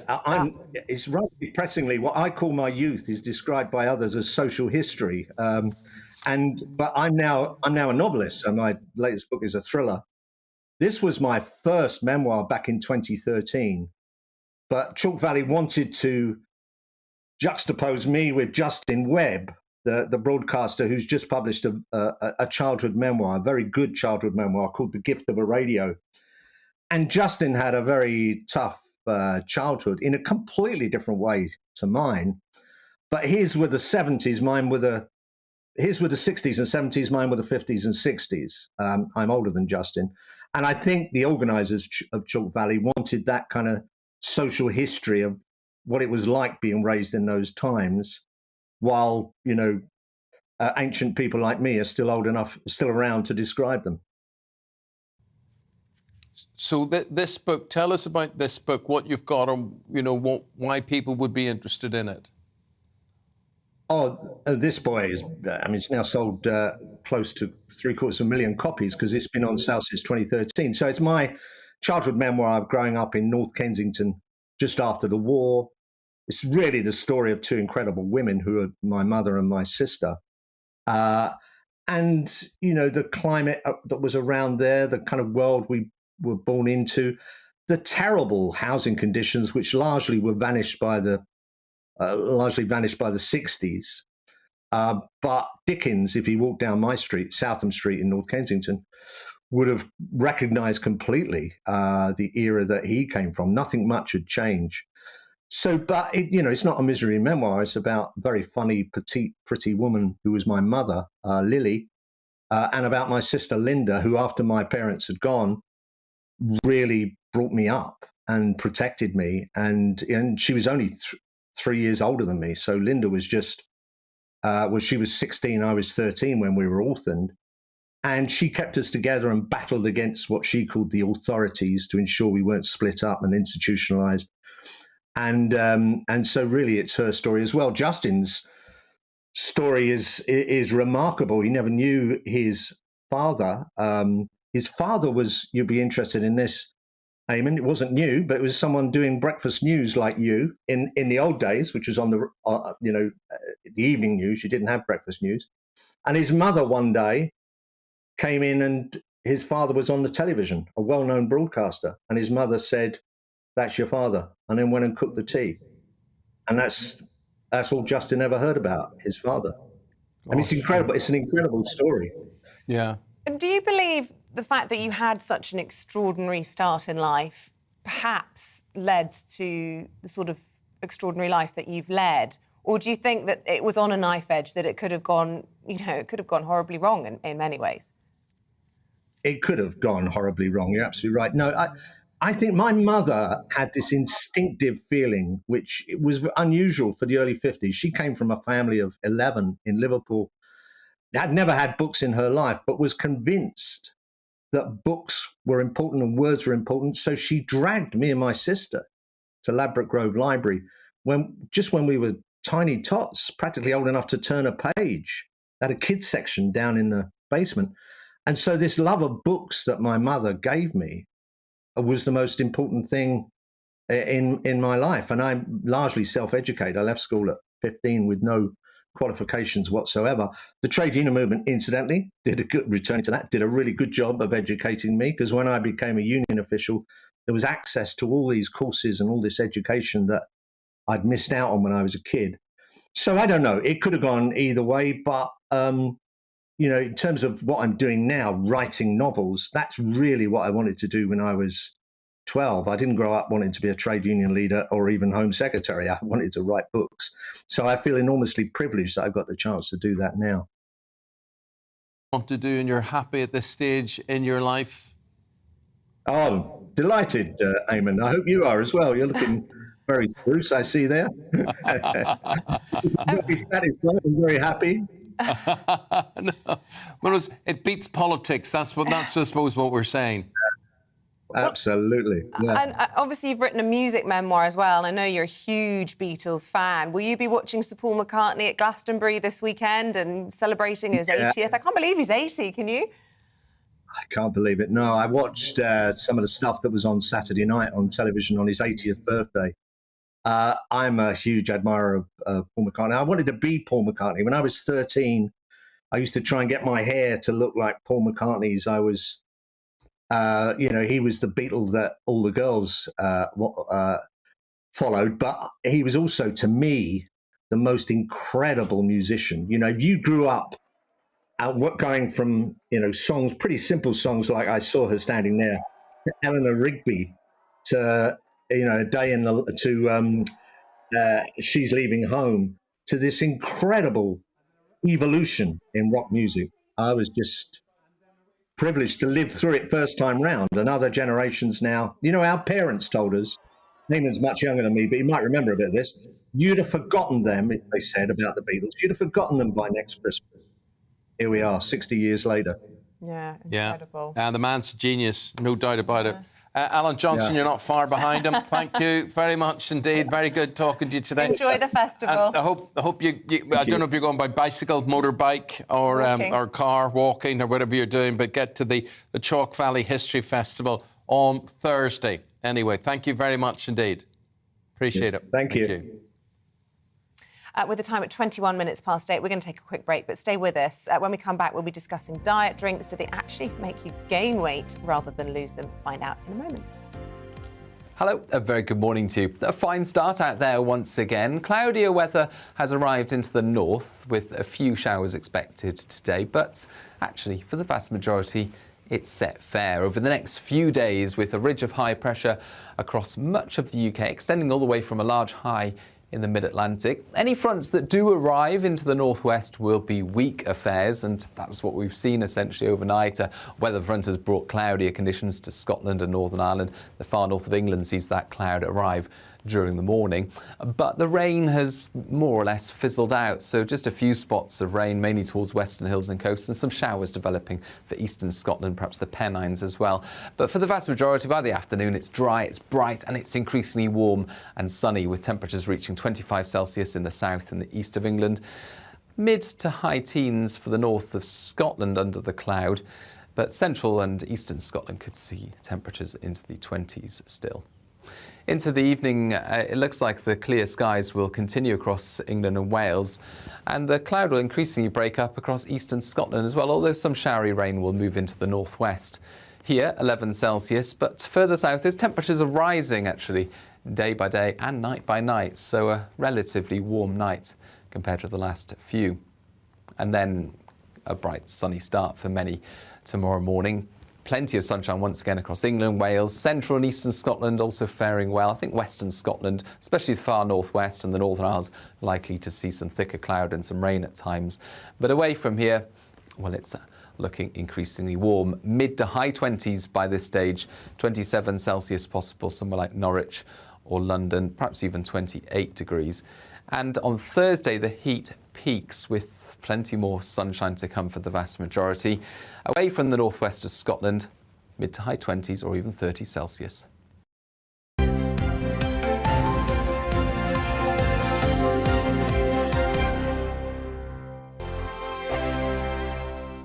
We are GB News. We're right across this great nation. On TV, on radio, on digital. Absolutely everywhere. We don't talk down to you. We embrace all voices. With honest and civilised conversation. We're not part of the establishment. We're one of you. And we're only getting started. Join us on GB News, The People's Channel. Britain's news channel. Every morning from 6 o'clock, we'll wake you up with GB News Breakfast with all the stories you didn't know from the night before. So whether it's serious news, entertainment, or your own views from all over our great nation, we're here to kick off your day with a smile. And the national media should be reflecting and reporting what's happening here. You will notice the northwestern accents. Whether you're with us on TV, radio, or online, every morning, it's breakfast from 6 a.m. Hope you can join us. Join us for Ministry of Offence, the comedy panel show that's just like the news, in that the left fights the right and it doesn't really seem to matter who wins. We cover the big stories. It was in fact a troop of baboons and not angry vegans. I like that. And the really important stories. Fat naked cow gets stuck in swimming pool. It's a headline in a lot of local newspapers. Yeah. We're on the same team, Nick. Yeah, but I'm just helping you. Join us for Ministry of Offence, Saturday nights, 8 o'clock on GB News. I'm Dan Wootton. Join me Monday to Thursday from 9 to 11 for the feistiest and most fun news debate on TV, where free speech reigns. I'll bring you a sharp take on the day's biggest stories, bombshell newsmaker interviews, and A-list guests. And I guarantee you, no spin, no bias, no censorship, and no reason to go to bed. That's Dan Wootton Tonight, Monday to Thursdays from 9 on GB News.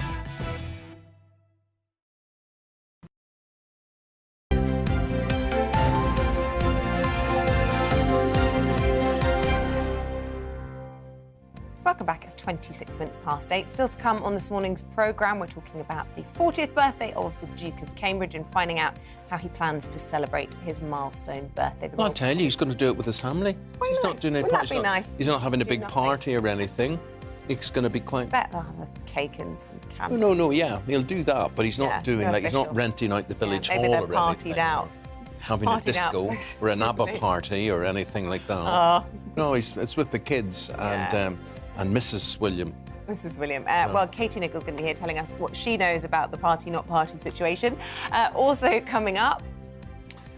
He's contradicted Tom Hanks's opinion that straight actors shouldn't play gay roles. You know, I do think this is a nonsense. I mean, like, so you couldn't be an astronaut. You couldn't act an astronaut because you haven't done it. Yeah, I know. You know, it's like they're actors. Yeah. That's what they do. But the legendary actor, Mr. Simon Callow, 9:10 this morning. We're very appreciative to him because He's on holiday. He's abroad and he's actually taken time to speak to us this morning, which is very, very nice. So he's going to join in our discussions. You can join in them too. You can email gbviews@gbnews.uk or you can tweet at gbnews.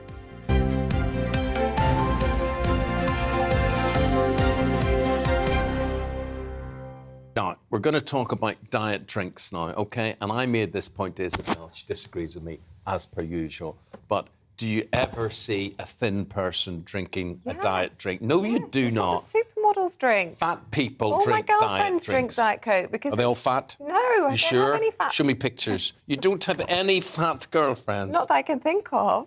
I mean, possibly they would all say they were fat. They would probably all say they were fat, but to me, they're all... I think, by and large, you just see fat people drinking diet drinks, which sort of proved to me they don't work. I am one of those people, right? I do that. So all of this business about artificial sweeteners and ingredients and all these sort of things, and for years we've heard aspartame, sucralose, saccharin, all these sort of things. Well, people always say they give you cancer and they're awful and whatever, and yet they're still sold. Anyway, we've got the doctor with us now, Dr. Frankie Jackson-Spence. There was a big report on this yesterday, Frankie, which has got us talking about all of this. Where do you stand? So I think the question rises as to how healthy these drinks are, because many people turn to them thinking they're a healthier version than the full sugar, full fat versions. And actually, they do contain lots of artificial sweeteners, which are chemicals such as aspartame, saccharin, sucralose.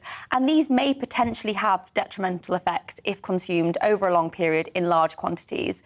And I think the most interesting emerging piece of research on this is actually the potentially detrimental effect it has on the diversity of the gut microbiome. So that's the bacteria that lives in our gut, in our digestive tract. And that may have implications on wider health. I think that's really interesting. What I would say about what you have said, I find that people who drink these sort of things, the way you drink coffee during the day, I don't drink coffee, but if, you know, I could drink 3, 4, 5...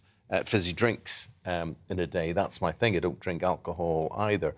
But that consequence of all of that, and not only is there diet stuff, there's now all this zero stuff as well. I'm not exactly sure what the difference is, but it's they still contain these chemicals. Yeah, so they all contain the artificial sweeteners. And I think you hit the nail on the head there, is that people think because they're 0 calorie that they can just be a free pass to drink as many as you want. Yes. And I think that everything in moderation. So, you know, just because something is calorie-free or sugar-free doesn't mean that it should be a staple in your diet and something that you're glugging all day long instead of water.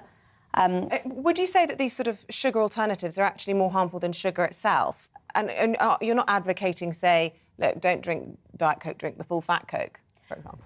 So I think, again, it's that going back to that moderation. So there isn't actually any robust high-level evidence that proves these claims that artificial sweeteners or diet drinks cause cancer or cause weight gain. They are all observational studies that haven't really been proven, and they just tend to get picked up by the headlines. Of course, we should be limiting our sugar intake, so we shouldn't be consuming more than 30 grams a day of free sugar. But I think people just need to look at the bigger picture. So instead of looking for quick fixes like sugar-free drinks, thinking about what you're putting in your diet, such as getting enough fruits and vegetables, eating whole fruit as your form of sweetness rather than turning to these artificial sweeteners. That's definitely a healthier option. So you've got a selection of goods in front of you, everything from honey, strawberries, grapes, dates. Making me hungry. Bananas. Beautiful. I think the bagels are props. Cut those out short. They're not a healthy... I think they're not part of what we're talking about bin here. Those. And you can't eat the potted flour either. Well, I think people have this misconception that all sugar's bad. And actually, this is here to kind of emphasise the point that sugar in fruit is not the same as refined sugar. The way it's digested is very different. So the sugar you'll find in fruit, like strawberries or dates, also comes with a high fibre content in the fruit itself. So it's digested more slowly, it's released into the blood more slowly, it's going to keep you fuller for longer. It doesn't cause those same spikes in blood sugar the same as a teaspoon of refined sugar would. Well, I always think about my kids when I'm thinking about diet, because obviously they can't control what they put in their mouths, so I take that really seriously. When it comes to what you've got in front of you there, I would say dates, definitely not healthy. I wouldn't let my kids have them. It would be a treat, maybe, occasionally. Isn't there disproportionately high sugar in something like a date? So dates contain a high amount of non-artificial sugar. So I'm not saying that you should fill up on dates as if they don't contain sugar, but they are more natural alternative to artificial and refined sugars. So if you are craving something sweet, you can get that sugar sweet fix from things like honey or dates, as opposed to turning to artificial sugars or artificial sweeteners thinking they're healthier. Do you know what I've discovered lately? What? Kombucha. Oh, and what is that? Well, it is a bit kind of funky, but it basically helps your gut, and it's not the probiotic yogurt with all the dairy in, which is also quite bad for you. So it's a yogurt? Calorific sometimes. No, it's like an elderflowery nice drink. Does he Doctor, do you approve? So kombucha doesn't have much scientific evidence for it. However, it is a fermented food, and we know there is emerging evidence that fermented foods may support diversity of gut microbiome. So something like a kombucha is probably a better alternative to a full-fat sugary drink. But again, it's not something I'd recommend just guzzling all day, all day long. So you're saying your children's good, kind uncle that calls to them and brings them bags of treats. Causes them to kiss the TV when they see you in gratitude. In gratitude. Do you think that he's actually doing those children harm? And maybe when he leaves, the parents gossip about him and say, I wish he wouldn't do that. Because you know what? It's all part of what Frankie was saying. Everything in moderation. Every now and then, a few over-the-top treats is okay. It's okay. Lovely, yeah. I think we just are complicating everything. We just need to go back to basics. We don't need all of these sugar-free, calorie-free alternatives. Calories aren't the demon. We do need food as fuel. And I think going back to cooking from scratch, not necessarily buying as many preserved, artificially sweetened, pre-packaged food is the way to go, rather than trying to substitute all of your favourite things. Well, amen to that. Just those are the sweet things. You just want a quick word on salt as well, because Isabel thinks that I have got my tastes have been twisted, that I warped, that I taste salt when I shouldn't. Really, I think things are very, very salty. Yeah, I think the British Heart Foundation has actually called for a levy on the amount of salt that is added to food before we buy it. And I think this is a really important topic. I don't think it's so much that people are adding too much salt to their food. I think there's just a lot of hidden salt in food. So we're not supposed to consume more than 6 grams per day of salt, which would be about a teaspoon. But actually, the average is about 9 grams a day. So what are the guilty carriers of salt that you might not realise? Takeaways. Well, sandwiches. You kind of know that, don't you? Sandwiches. That's a bit really. Prawn cocktail. Yeah, but these are all obvious ones. It's all these things. You know that those are naughty. Not a sandwich. I'm surprised. Is there any sort of hidden, surprisingly highly salty? It's all of the things that are pre-prepared that you've not cooked from home. I don't think we need to worry about adding a bit of salt to the meal you're cooking at home. It's if you're buying a meal like a pasta dish that you heat up, that's already got salt that you probably can't even taste, and then you're adding salt on. And I think we just need to be more aware of the salt content that is in pre-prepared food.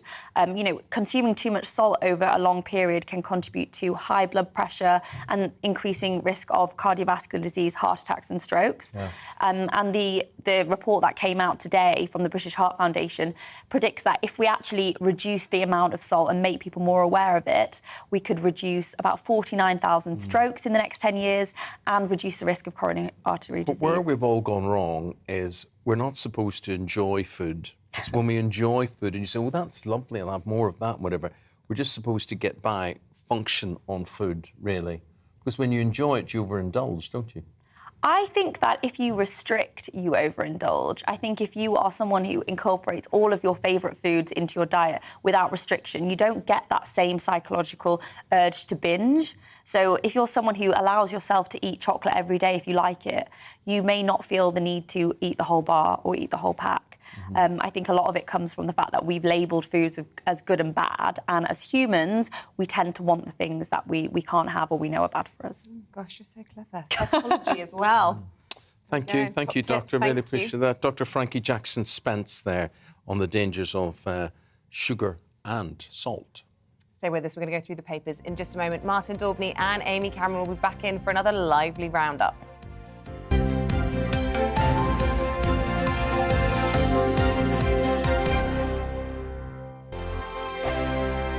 We are GB News. We're right across this great nation. On TV, on radio, on digital. Absolutely everywhere. We don't talk down to you. we embrace all voices. With honest and civilised conversation. We're not part of the establishment. We're one of you. And we're only getting started. Join us on GB News, The People's Channel. Britain's news channel. Every morning from 6 o'clock, we'll wake you up with GB News Breakfast with all the stories you didn't know from the night before. So whether it's serious news, entertainment, or your own views from all over our great nation, we're here to kick off your day with a smile. The national media should be reflecting and reporting what's happening here. You will notice the northwestern accents.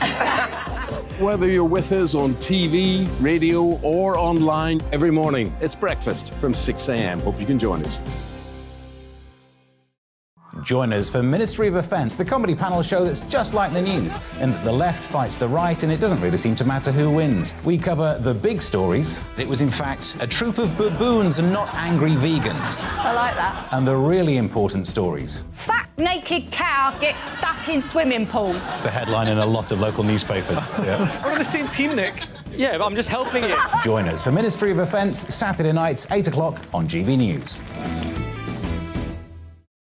I'm Dan Wootton. Join me Monday to Thursday from 9 to 11 for the feistiest and most fun news debate on TV, where free speech reigns. I'll bring you a sharp take on the day's biggest stories, bombshell newsmaker interviews, and A-list guests. And I guarantee you, no spin, no bias, no censorship, and no reason to go to bed. That's Dan Wootton tonight, Monday to Thursdays from 9 on GB News.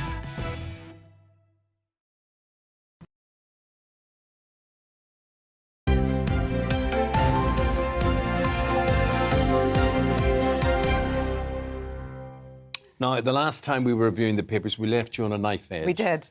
We previewed the fact that in Spain, you could be fined €750, which is about 650 quid, for peeing in the sea.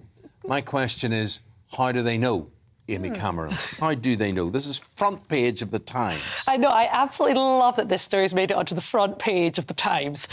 So this is a beach in Galicia who are introducing a whole range of different fines, most of which I think make total sense. It's around not using soap and shampoo in the sea, which we know is damaging to nature. You're not allowed to clean dirty cooking utensils. And then this rogue edition, which is a ban on... The wording of this is incredible. They call it physiological evacuation on the beach or in the sea at risk of a £645 fine. Your question is spot on, Eamonn. How on earth would they know? I also don't understand what the problem is. So, doubting myself, I did some light Googling.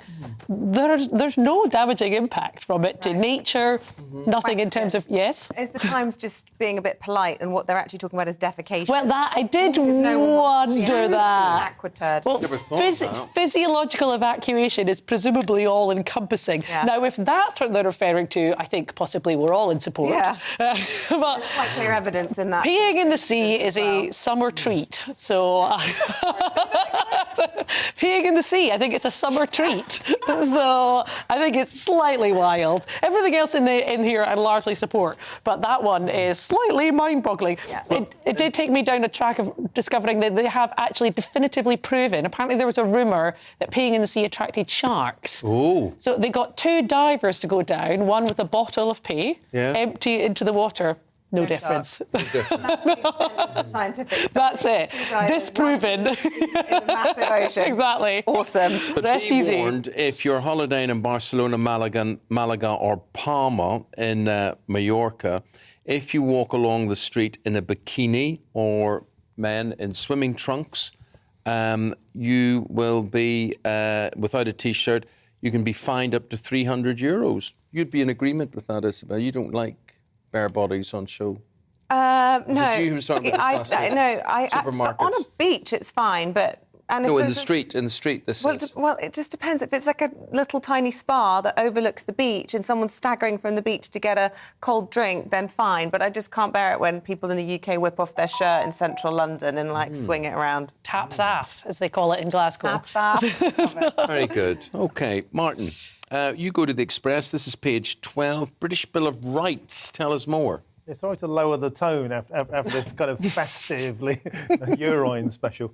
But yeah, British Bill of Rights. So this is in light of the fact that, of course, the United Kingdom has been unable to get flights off the ground to Rwanda to deport illegal immigrants, following on, of course, from previous cases where we've been unable to deport terrorists or rapists because of our membership of the European Court of Human Rights, specifically the Human Rights Act of 1998, which Tony Blair brought in, which ostensibly has made the United Kingdom still slaves to European law. Now, it's important to point out when we left the European Union, we didn't leave the Council of Europe, which means that we are still under the orbit of European rule in terms of the ECHR. But there is an opportunity to scrap the Human Rights Act and redraft a new British Bill of Rights, which will give sovereign power of law to British courts. I think the vast majority of the electorate will be well behind this because we are sick of seeing ourselves subservient to Brussels and human rights lawyers. I mean, we are literally at a position now where activists and lawyers are backing criminals above the will of the British electorate. And I think many people would like to see that change.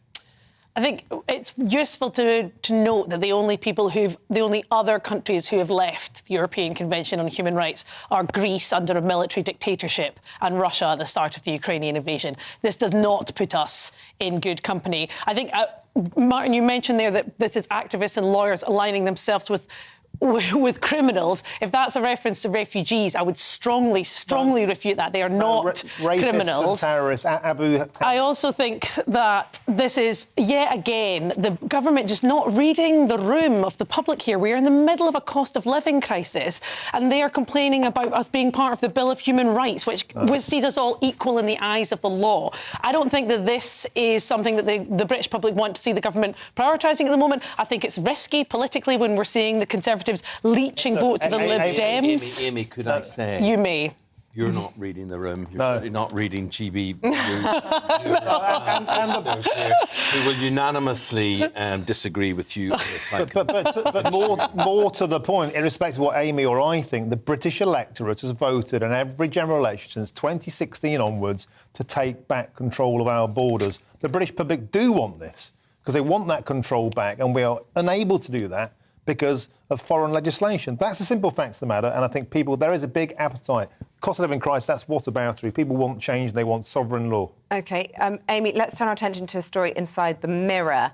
One about Carrie Symonds, or we should say Carrie Johnson. Number 10 has confirmed that it asked the Times newspaper to withdraw a piece about a job being offered her by the Prime Minister. Yeah, so this is a story that, in like so many stories about the PM, combines corruption and incompetence. Corruption was the original focus of the story, which was in the Times over the weekend, which was the revelation that Boris Johnson pushed to try to secure jobs, public sector jobs, a chief of staff role for Carrie Symonds, as she was at the time when he was in the Foreign Office. Apparently, according to Dominic Cummings, he tried again in 2020 to push for her to have a role. His own aides said that this would be an extremely stupid thing to do and would leave him vulnerable to attack, rightly so. The incompetence element of this, well, actually the corruption element continues, because then what Number 10 tried to do was quash this story. So we know they've admitted that they contacted the Times and asked them to pull this. So this story was removed from the Times website. Instead, what they've done as a demonstration of incompetence is seen this story rumble on. Because you take a story that ran, I think, on page 5 in the Times, is now appearing on the front page of the Daily Mirror because they tried to cover this up. So it's a kind of heady mix here of a problem in the first place with Boris Johnson's sense from Boris Johnson that he thinks he can just do what he likes. This is a man high on his own power. He was having an affair with Carrie Symonds at the time. His aides said, listen, your affair is none of our business, but putting this woman into a government post would be deeply corrupt. And then we see that he thinks, him and his team think it's possible for them to influence what coverage there is of him and his girlfriend. I think this is a nothing burger. Now. It's a nothing burger of a story.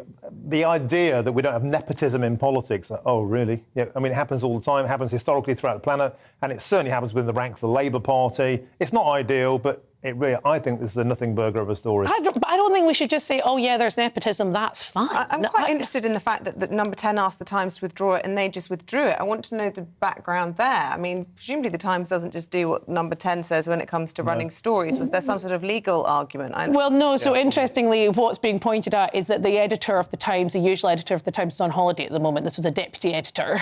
So it's believed that this was slightly out of step with the usual moves of the Parliament. But, Martin, I just think that's a really bleak position to take. I don't don't think we should just accept that there's nepotism and corruption between governments of any. But we should keep calling that out every time we see it. Surely we shouldn't just accept that. I mean, who you know is how you get on. That's the way it is. But this isn't who you know is how you get on. This is the government influencing what our supposedly free press do or do not cover. I don't think people support that. It's worse than Partygate in as far as, the media gets into a huge froth and most people just don't give a monkeys. That's what I think. OK. We go now. This is in the Daily Star, page 19. Gary Lineker, the footballer and the now sports presenter, said he was subjected to racist abuse during his footballing career. Racist abuse. Because he said he had darkish skin. Meant that he was targeted by others despite being, as in his words, as English as they come. I think Gary Lineker is one of the greatest English footballers of all time. Now, I think he's one of the biggest wallies on the planet. And he's certainly one of the biggest wallies and plonkers on social media. Lineker is a man who is just taking on every form of victimhood possible, even when it's clearly ludicrous, such as this. And he did that via the Brexit referendum. He's done it via climate change last week, telling us we should stop taking flights. And then he's photographed with a 6-litre Mercedes that he owns. He lectures us on refugees and immigration. And, he talks about transgender rights and sexism and LGBT in sports, yet he will go to the Qatar World Cup and take the oil money in a country where it's illegal to be homosexual and where they have a palpable and provable problem with slave labour and racism. Lineker is the ultimate hypocrite, and I wish he'd just put one of his football socks in his gob. I find it so interesting, Martin, that you dismissed the last story as a nothing burger when it concerned politicians influencing the press. This is also a nothing burger. A story about some comments that Gary Lineker made in a podcast interview. I don't disagree, the comments are a little bit bizarre. He was talking in a wider context about bullying or kind of a sense of bullying and abuse that he experienced as a young footballer and the kind of mental fortitude and the things that he took to get him through it. Sure, the language around this is a little bit weird. I do find the right-wing obsession with Gary Lineker slightly bizarre. I voted Labour for 25. How am I right-wing? We're talking about the coverage in the Daily Star, which I think we can all agree. They always attack Boris Johnson. Anyway, Lineker isn't black. He's never been black. It's impossible. I didn't say that he was. I just find that the obsession with Lineker slightly weird. Oh my goodness me! There we go. Amy and Martin can't agree, and that's just the way it is this morning. That's all we've got time for. It's been a pleasure, despite the description. I hope you two are being friendly behind the scenes. We always kiss and make up at the end. We do. It's a good skill to have a full-on fight and still be friends. That's what it's all about. Thank you both very much. We'll see you again very soon. Thank you. The Duke of Cambridge, William, turns 40 today, and the future heir to the throne continues to use his status to highlight causes he cares about, from homelessness to the environment. Well, our royal reporter Cameron Walker has been taking a look at the Prince's climate campaigning. Conservationist, father and future king. Prince William is Britain's most popular royal after his grandmother, the Queen. For an ancient institution with a motto of never complain, never explain, the Duke of Cambridge has been a pioneer in modernising the monarchy he will one day lead. Ian Pelham-Turner was one of the first photographers to take official pictures of a baby William in 1982. Royal rules dictated he only had minutes to capture the perfect shot and wasn't allowed to speak to parents Charles and Diana. The Princess of Wales was unaware her son's teething ring was blocking her face. And I made a noise like I was dying. And Diana turned round and she knew I was breaking protocol, but I wasn't, because I wasn't actually speaking. As she moved the teething ring, William went to grab the teething ring, and in 1/60th of a second, that really made my career. I've been living off that picture for the past 40-odd years since. The Duke of Cambridge has a long-standing passion for protecting wildlife, and one of his first royal patronages in 2005 was the conservation charity Tusk. Before the charity's existence, up to 100,000 elephants a year were killed by poachers in the illegal ivory trade. Charles Mayhew, MBE, is Tusk's co-founder and CEO. He's worked closely with Prince William and has travelled to Africa with him to help protect wildlife. From the moment he became patron, we saw a significant rise in our revenue, but much more importantly than that, his ability to promote the work, not only of Tusk, but actually the wider conservation movement, and using his patronage of Tusk as a means to do that and to get some very sort of powerful messages across. William is the future of the monarchy, but the future of the planet worries him.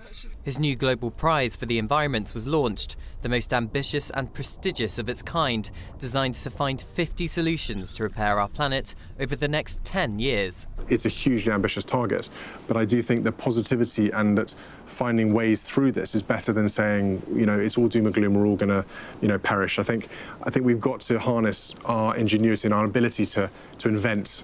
The prince's passion perhaps stems from his grandfather and father's work over the decades.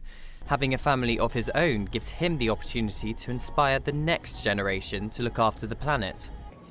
But the Duke's main duty is supporting the Queen, and her mobility issues means William represents her at more engagements. Good practice for a monarch of the 21st century.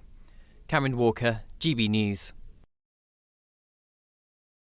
Well, there we are. Very, very nice commemorative picture. And joining us now, Katie Nicholl, the royal commentator from Vanity Fair. And Katie, what about the release of official pictures, him selling the big issue as opposed to a portrait? I know, it's unusual, isn't it? Because when you think about previous milestone birthdays, often they're marked, you see the royal in black tie or, you know, something quite official, possibly ceremonial. Not so with the Duke of Cambridge. He's the only official pictures we're going to be getting are these quite remarkable images of him selling the big issue, and this is very much the message. I think, actually, the last time I was on, we talked about homelessness, and I said, prepare for something quite big around this genre, because this is very much a campaign that he's going to get behind. And I think, isn't it fascinating that he's choosing to really put the focus of his supportive message on this? The flack that he took for the picture that appeared a couple of weeks ago, why would he then add to that? I think this is all about putting the spotlight on something that he's always been associated with. He's been the patron of Centrepoint, the homeless charity, ever since, you know, his mother's death. He's taken that mantra on. And I think this is all about wanting to make this the future for him, along with conservation, which we've just been seeing in your package, and mental health awareness. This is going to be very much a raison d'etre for him. And talk about the celebrations. I mean, we hear it's very much a private thing. Yes, it will what be. will they be up to, the Cambridges, do you think? Well, there's speculation in the papers this morning that there's going to be a big party hosted by the Queen. Well, I think we have to wait and see. I mean, don't forget, it was the Duchess of Cambridge's 40th birthday earlier this year. Now, she couldn't do anything because of the Omicron variant and further lockdowns. It is a milestone birthday. It's a big moment turning for all of us, right? But, you know, I think it feels very much a milestone moment for William and Kate. And I wouldn't be at all surprised if there was a joint celebration. But they tend to do things quite quietly and below the radar. And also, and back to Eamonn's point about this posing up for the big issue, I think there's very much an image that they want to cultivate that's not being seen to be too showy, to be very much with the people, having that common touch. I mean, the one thing William recognises, I think, with the monarchy and the future of the monarchy, something we've spoken about a lot, is it has to be in touch. It has to feel relatable. Well, you know, getting on the streets and selling the big issue, I suppose, is one way of doing that, and not throwing a big showy party at the palace. So watch this space, wait and see. But I think there will be a celebration. He's really come into his own, don't you think, Prince William? And I think he has. Think the public support, I suppose, disappointment for Prince Harry has shifted towards even higher esteem, perhaps, for Prince William, because they're seeing him not only shouldering an increased workload, but the sort of betrayal of his brother, and just this sort of, he's just sort of matured, and also the sweetening of that relationship between him and Prince Charles as well has been quite interesting to see. It's definitely a close relationship between Charles and William. I mean, I think certain things have sort of fast-tracked William as a future king. We've seen him step up to the plate during the COVID pandemic. As you point out, the fallout with his brother, I think people do feel a lot of sympathy to William, but also he's shouldering a lot more responsibility than he might have been otherwise. Like, you feel very much that future is very much resting on his shoulders. I remember writing about him back in 2010 and being told that he saw that burden of being a king, a real weight on his shoulders. Now I think you see a man who's happily married with these 3 gorgeous children, who's embracing his destiny and who wants to use the spotlight that he has to make a difference. I think in William we're going to see a very modern future monarch. Do you think he's getting involved even at a stage when he doesn't have to be? For instance, the responsibility is on Charles's shoulders as to perhaps what should happen to Prince Andrew. Do you think that William is letting his view be known on Yeah, Prince definitely. Andrew? I do. And I don't think it's just the responsibility being on Charles's shoulders. I mean, we know when we look at the future lineup, we will have King Charles before we have King William. But Charles is going to be in his mid-70s, possibly his late 70s. So, you know, no disrespect to Charles, who I think will also be a great king, but the future of the family very much lies in the Cambridges and their dynasty. And so I think you are seeing William put these markers down, whether it's over Andrew and not wanting to be in a procession that his uncle may or not be in, putting the map on homelessness. I think you're seeing him laying down the foundations for his future as king. That's happening now, and that's what's so interesting. Very good. Yeah, well, just a final thought. We're almost out of time, but Prince Charles on his son's birthday heading off now to Rwanda. Heads of government. That's right, Chogam. Commonwealth. Yeah. The Commonwealth Heads of Government. This is a meeting that happens every 2 years. The first Commonwealth Heads of Government meeting that Charles will attend, knowing that he's going to be the next head of the Commonwealth. But interesting, obviously, given everything that's happening with Rwanda and Charles's off-the-record comments about our scheme to send immigrants over there, which we know he's very much opposed to. So is he going to address that? There will be bilateral talks. There's an opportunity to do it. I think one of Charles's frustrations is that story threatens to overshadow what the Commonwealth will be doing over this meeting. It will be interesting. I'm sure we'll be talking about it a little bit later on in the week. We will. For now, thank you so much. Thanks, Katie. Thank you. 2 minutes now before 9 o'clock. We'll take a break. Back with more right after this. Hope you can join us.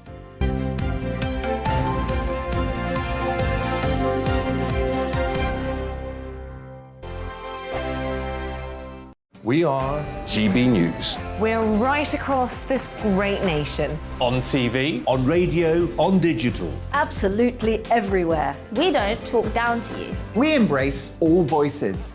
With honest and civilised conversation. We're not part of the establishment. We're one of you. And we're only getting started. Join us on GB News, the People's Channel. Britain's news channel.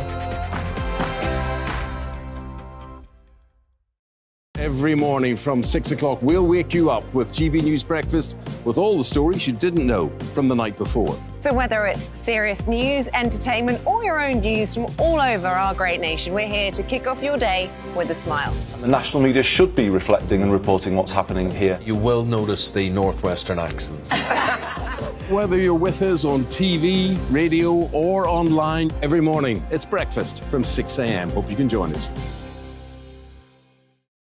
Join us for Ministry of Defence, the comedy panel show that's just like the news, in that the left fights the right and it doesn't really seem to matter who wins. We cover the big stories. It was, in fact, a troop of baboons and not angry vegans. I like that. And the really important stories. Fat naked cow gets stuck in swimming pool. It's a headline in a lot of local newspapers. Yeah. We're on the same team, Nick. Yeah, but I'm just helping you. Join us for Ministry of Defence, Saturday nights, 8 o'clock on GB News.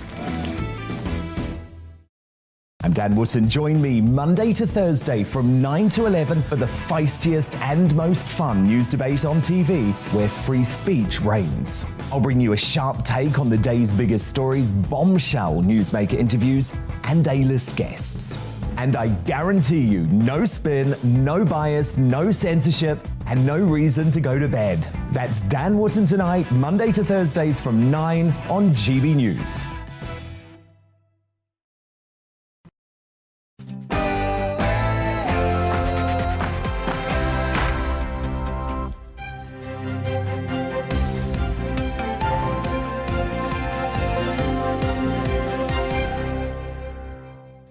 The Prime Minister calls for moderate pay rises for public sector workers as the most disruptive rail strike in 30 years gets underway. A very good morning. Good to see you. It is Monday, the 21st of June, just after 9 o'clock. Yeah, it's Tuesday. It's like Monday all morning. Despite what it says on my script. But it is Tuesday. Welcome to breakfast here on GB News with Isabel, Webster and me, Eamonn, Holmes. Here's what's leading the news this morning. The Prime Minister will say today that unions are harming those they're meant to help as rail strikes start today. Crunch talks broke down last night after the RMT union rejected an offer of a 3% pay rise. We're live around the country to discover how it's affecting you. There's going to be a cabinet meeting later this afternoon to discuss the industrial situation, but the Prime Minister will also attempt to bring the focus back on the government's latest plans to tackle the cost of living. The Duke of Cambridge turns 40 today, and shunning the traditional royal photo, he's chosen images of himself selling the big issue. He's vowed to continue shining a spotlight on the issue of homelessness in the future. And the legendary actor of stage and screen, Mr. Simon Callow. He's here live talking to us about performing in the Broadway classic Anything Goes, which is why he disagrees with Tom Hanks when it comes to straight actors playing gay roles. And remember, you can join in any of our discussions. Email us gbnews@gbnews.uk, or you can tweet us at gbnews. And you can subscribe to the GB News channel. That is on YouTube to get all the latest that you want. It is there.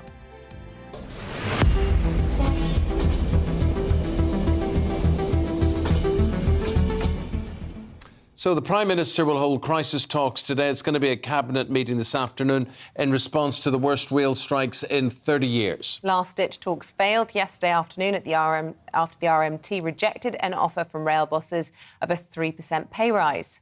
The Transport Secretary has confirmed a skeleton timetable for today, as well as Thursday and Saturday, that will see about 20% of services running. London Underground will also strike today. Well, our reporters Paul Hawkins and Ellie Costello are out and about to see how it's affecting commuters this morning. Let's start with you, Paul. You're at London Bridge. What's the latest where you are? Yeah, the latest is it feels like it's getting a lot busier on this bridge at the moment. You can see a lot of people making their way across the bridge by various forms of transport. They're on mopeds, they're on scooters, they're on bikes, they're running across the bridge, walking across the bridge.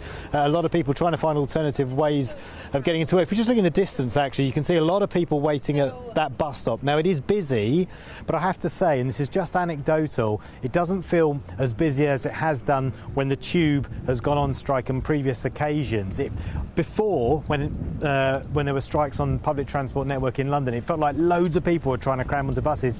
It doesn't, and this is just me, anecdotally, in one part of London, it doesn't feel like that today. It does feel like a lot of people have got the message, and those that can work from home are working from home. So people trying to get from London Bridge across into the city to the financial heart of London, of the UK, trying to get to their offices and their desks. This is what some people have told us about their journey into work this morning. It took me half an hour longer than normal. Right. Had to go via Norwood, and then back into London Bridge. Right. So, not that pleased, to be honest, what the strikers are doing. Things They're all paid £50,000, £60,000 more than people they're disrupting. Nurses coming up to London Bridge Hospital. I think it's disgusting. I get it, especially after COVID. Like, there needs to be some job increases. There needs to be maybe a bit of a pay rise, but if everyone's working from home, there's no real impact. Like I said, my train wasn't busy. We just got stuck outside. So the people who do have to come into the city are being, screwed over. Yeah. But, there's not really as much of an impact as there used to be. Yeah. How do you feel about the fact this could go on for months? Oh, God. Not excited as someone who has to go in every day. Again, purely anecdotal, but most of the people we've spoken to this morning have supported the strikes. That one gentleman, someone who doesn't, but most people seem to be, on the whole, dealing with it. I guess, it's a nice summer's day, good day to walk in, but the longer this dispute drags on, we'll see where public opinion lies then. Thank you very much indeed. Well, Ellie is out and about checking out the bus situation for us this morning. Ellie, what's the picture where you are? Well, good morning to the two of you, and I'm just outside Victoria Coach Station, which is very, very busy this morning because of that train strike and a separate tube strike going on this morning. If you want to get out of London on public transport, a coach or a bus is the only way to do so. So I've just gone in and had a little bit of a walk around. It's very busy in there, and you've got to feel for the tourists who are sat on the floor, some of them sleeping on the floor. They came to London not knowing that this strike action was going to take place this week. They're desperately trying to make new plans now to get around. I actually just spoke to a man from Belgium who has a flight leaving this morning. He was hoping to get a tube to the airport, obviously not realising that a strike was taking place. He's now having to rely on a bus and a taxi. He's really hoping that he can still make that flight. And the roads in and around London are, of course, really, really busy this morning as lots of people are pushed onto the roads. And there were a couple of things that I spotted this morning. One is that lots of people were doing car shares this morning. It was very rare that you would see 4 or 5 people packed into a car in the morning commute, but that's definitely what we're seeing this morning. Obviously, lots of people prepared for this strike action that's taking place this week. They're making it work for them.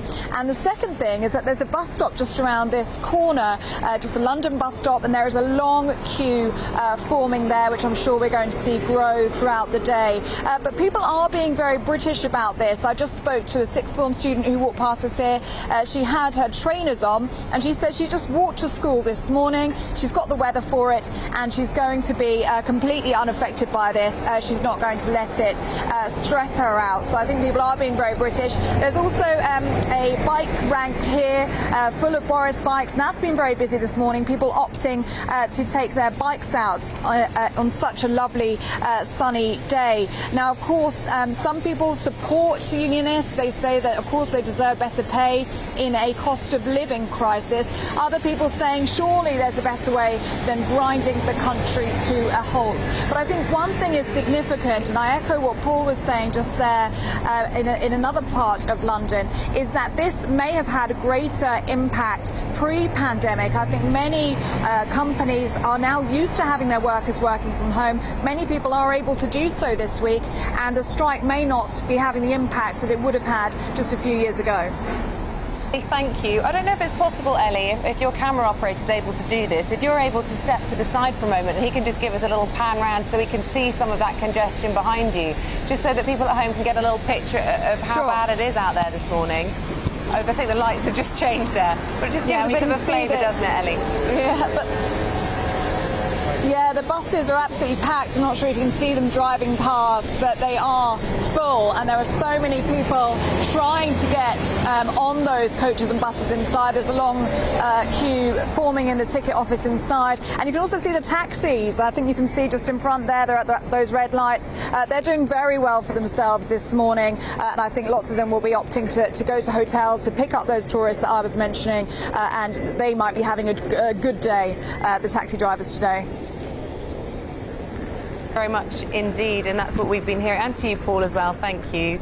That's what we've been hearing, haven't we, that lots of taxi drivers have been making their way to the hotels where lots of people have been staying because they've been expecting these problems this week. And it's all bad. The hotels, the taxi drivers, they seem to be doing all right out of all of this, but... Well, certainly the London picture we're looking at there, London doesn't seem to grind to a halt, just very, very busy, so allow yourself much more time for any journeys that you are making.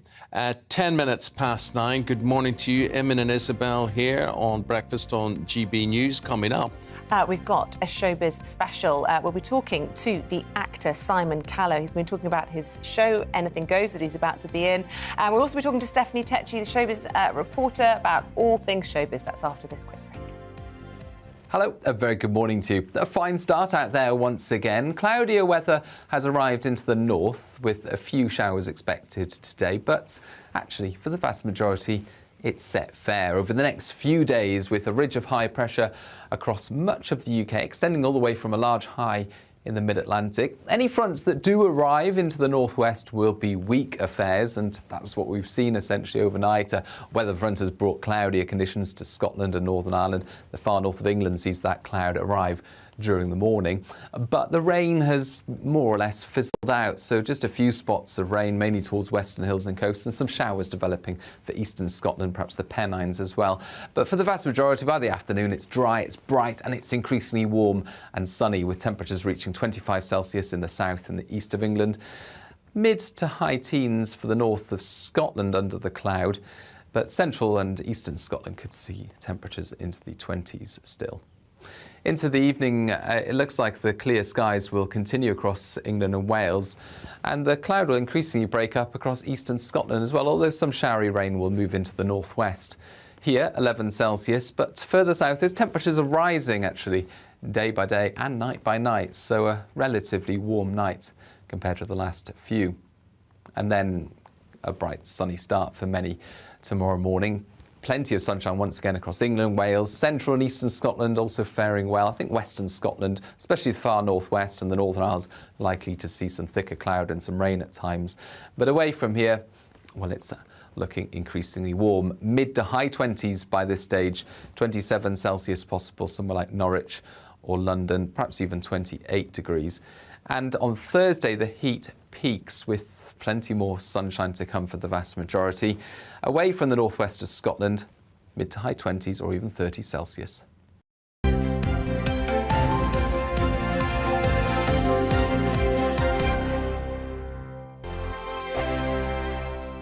We are GB News. We're right across this great nation. On TV, on radio, on digital. Absolutely everywhere. We don't talk down to you. We embrace all voices. With honest and civilised conversation. We're not part of the establishment. We're one of you. And we're only getting started. Join us on GB News, The People's Channel. Britain's news channel. Every morning from 6 o'clock, we'll wake you up with GB News Breakfast with all the stories you didn't know from the night before. So whether it's serious news, entertainment, or your own views from all over our great nation, we're here to kick off your day with a smile. And the national media should be reflecting and reporting what's happening here. You will notice the northwestern accents. Whether you're with us on TV, radio, or online, every morning, it's breakfast from 6 a.m. Hope you can join us. Join us for Ministry of Offence, the comedy panel show that's just like the news, in that the left fights the right and it doesn't really seem to matter who wins. We cover the big stories. It was in fact a troop of baboons and not angry vegans. I like that. And the really important stories. Fat naked cow gets stuck in swimming pool. It's a headline in a lot of local newspapers. Yeah. we're on the same team, Nick. Yeah, but I'm just helping you. Join us for Ministry of Offence, Saturday nights, 8 o'clock on GB News. I'm Dan Wootton. Join me Monday to Thursday from 9 to 11 for the feistiest and most fun news debate on TV, where free speech reigns. I'll bring you a sharp take on the day's biggest stories, bombshell newsmaker interviews, and A-list guests. And I guarantee you, no spin, no bias, no censorship, and no reason to go to bed. That's Dan Wootton Tonight, Monday to Thursdays from 9 on GB News.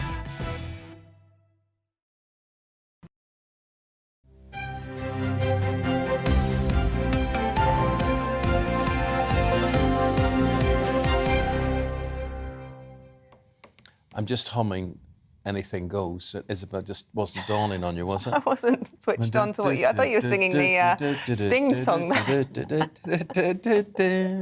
Anything goes. Yeah, just doesn't sound like it. No, of Means course it nothing does. to Of you. course it does. Well, look at all the things I talk about means nothing to you. Steak Diane, Oh, here we go. Dick Emery. Oh, You know, stop we it. just go on. No idea what you're on about. Anyway, this multi-award-winning play, Anything Goes, has added an extra 3 weeks to its London residency. It's at the Barbican. And the legendary actor, Mr. Simon Callow, he's going to spend the summer there, basically. Very isn't he? nice. He's going to spend the summer there. And there he is. Yeah. No less. Yeah. You're going to be joining the cast as Alicia Whitney, I believe.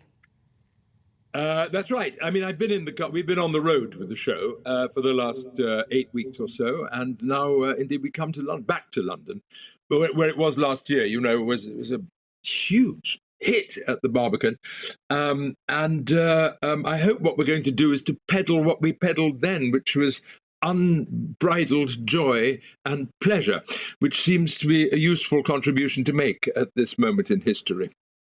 Simon, what is the story? What's the plot of Anything Goes?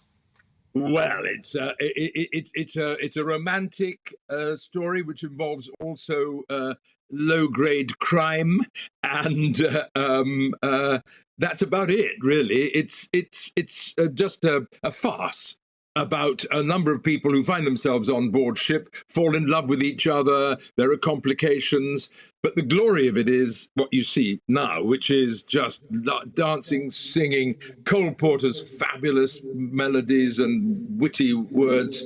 It just creates pleasure, really, Yes. without any qualification. But my friend, all the things I associate you with, and there are many, I don't associate you with Cole Porter or singing or dancing. So please prove me wrong. Tell me why I'm wrong on this. Well, I've done all of the above. I mean, Cole Porter I grew up on, as many people of my generation did. He's sort of he defines romance and wit for us. As for my singing and dancing, well, I have danced in a pretty unbridled way in Four Weddings and a Funeral, amongst other things. I was in the film of Phantom of the Opera. I've done 2 musicals on stage as well. Admittedly, my tap skills are not what I will be remembered for, perhaps, but fortunately there are plenty of other people on stage who are I stand corrected. It's interesting you mentioned the role you played in Four Weddings and a Funeral. I also read an article you wrote in the Sunday Times yesterday in which you were talking about that role that you played and how you were playing the role of a gay man as a gay man. And you were talking about this in the context of the comments from Tom Hanks, who says that if he had his time again, he wouldn't play that role he played in 1993 in Philadelphia of a gay man because he's straight and it wouldn't be authentic. But you disagree with him? Well, I think it's a general principle here that actors really are involved in acting rather than being. We reach out to characters who are not us. And my point in the article was that, for example, as Gareth, he's only a tiny part of me is Gareth. And though I'm gay, it doesn't qualify me to play all the many different kinds of gay people that there are. It's a very simple idea that, simple and a dangerous idea that you can only play someone who you actually are. Although I think Tom Hanks's heart is clearly in the right place, I think it's a terribly important thing that we stress that actors are about imagination, about creating characters, thanks to the brilliant writing that, for example, Richard Curtis gave me, getting into the head of the author and into the head of the character. It's not autobiographical acting. It mustn't be and shouldn't be. Society, it's all about not offending somebody like yourself who is authentic, who's an openly proud gay man, and the idea would be, well, how would that actor have that experience? You have no objection, you take no offence. None whatever. No, it has to be. Think of all the wonderful performances that people who are not gay have given. John Hurt, Daniel Day-Lewis, Gyllenhaal and Heath Ledger in Brokeback Mountain. I mean, these are, or as far as I know, heterosexual actors who give utterly convincing, credible and illuminating performances as gay. There's that brilliant story where Dustin Hoffman and Sir Laurence Olivier are in a movie, Marathon Man, which you'll remember. And Olivier plays the part of this crazed Nazi, ex-Nazi dentist. And Hoffman, who's this method actor, says to him, Sir Laurence, how do you intend to play this part of this crazed Nazi? And Olivier says, I intend to act, dear boy, he said. Yes, indeed. It's a well-told story. Dustin actually denies that it was anything other than a pleasantry. It wasn't a criticism of him, Dustin. But no. It's all about acting. Is all about liberating something in yourself. So, for example, if I play Elijah J. Whitney in Anything Goes, I'm not, I hope, very much related to that functioning alcoholic. But the joy of being him is part of the pleasure I hope that the audience gets when they come to see a show. Why do you think Tom Hanks came out and said that then? Is there pressure, do you think, in your industry? Is this the way things are moving, do you think? There's pressure everywhere to conform to a certain series of ideas which have been generated in the last couple of years, all of which have huge implications. And you have to consider, it seems like a terribly enlightened thing to say only people who are something should act them. But it's not. It's a limiting thing. It kills the imagination. It kills the liberation that you feel as an actor when you play somebody else. So I think Tom Hanks, who's a very kind and gentle and thoughtful man, was trying to ally himself to a sympathetic idea, but it's a dangerous one, in my view. I'm just looking at your dates for Anything Goes, 25th of June right through until the 3rd of September. That will be the heat of summer. You're going to be singing, you're going to be dancing, you're going to be in a theatre. How hot does it get at that time of the year on stage? Well, we're very well cooled down. I mean, there are fans everywhere in the auditorium, I hope, but also on stage to cool us down. I mean, it is vigorous, I have to tell you. One loses weight doing Anything Goes, and but it's just a very thrilling experience to stand on stage with 32 people and let go, let rip in terpsichorean form. We may sweat a little bit, but I think we'll be all right. Yeah. Good luck to you. Thank you very much indeed for your time today. Really appreciate it. And have a very good run at the Barbican in Anything Goes. Simon Callow, thank you very much. Thank you very much indeed. Thank you. Stephanie Tecci, now with all the latest showbiz and entertainment news. He's got the most marvellous presence and voice. Listening to him read the phone book, couldn't you? Just read the phone gorgeous. book. He has such a great presence on stage as well. When I think of thespians, I always think of Simon Callow. Good. Now, Eurovision, Graham Norton, associated obviously with Eurovision, and there is big talk now that Britain could actually be hosting next year. Yeah, so since last week, when the European Broadcasting Union, they came out and said, unfortunately, even though Ukraine won the contest this year, they cannot host it due to their broadcaster not being able to fulfil security measures, operational measures. And we came second with Sam Ryder, which is one of our best results we've had in God knows over 10 years. Very catchy. So since last week, there's been different cities, including Liverpool, Glasgow, saying we should be the ones to host it. Graham Norton has come out and said it's been quite bittersweet. So the problem is why Ukraine can't do it is because their broadcasters can't fulfil the spec. So now the BBC apparently in talks with the Eurovision to host it and them to be the broadcaster for the contest next year. Oh, well, fingers crossed there'll be a happy resolution with that. Let's squeeze in a story about Elvis, because I know he's your ultimate hero. He is. There's some memorabilia up for grabs. Get your wallet out. The movie's coming out with Tom Hanks, who we've just spoken about. It's coming out in 2 days on the 24th of June, and people will not be disappointed. It's such a good film. And if you're a big Elvis fan, you can get some of his memorabilia. There's going to be an auction in Wiltshire where they're going to be putting up for grabs his gold watch, which can fetch up to £150,000. Not surprised. I would think big money for anything to do with Elvis. So his boots, cufflinks, that watch you talked about there as well. These are amongst the things that are up for grabs. Definitely. And also, George Michael's piano is up for grabs as well. Oh, yes. So he's going to be, well, basically his estate are with Nordcliffe Robbins, and they're a music charity. And on the 1st, they'll be doing the Silver Clef Awards, where his piano will be up for grabs. Oh, fantastic. George Michael could really play the piano, couldn't he? Oh, I would love to see that again. I saw him perform at Wembley Stadium once, and he was incredible. And tomorrow, actually, is going to be the release of his film, Freedom Uncut. So he was working on this film right up until his death, and so you'll really see him delving into his career. I was at that Wembley concert you talked about with George Michael, yeah. Crowd please, right? Right. So Kate Bush at #1 with Running Up That Hill. Yes, thanks to Stranger Things. So there's been this whole new generation that have got introduced to the song, even though it came out in 1985. So it's been featured in the 4th season of Stranger Things. And now it's currently #1. It kicked off Harry Styles off the top spot. And she's set to be making up to £1 million from the new interest in the track. Before, she was only making 250,000, but now rocketed it up to £1 million. Yeah, the impact of getting your track on a hit show. Definitely. Very interesting. And she's become the oldest woman to score a #1 as well. How old is she? 63.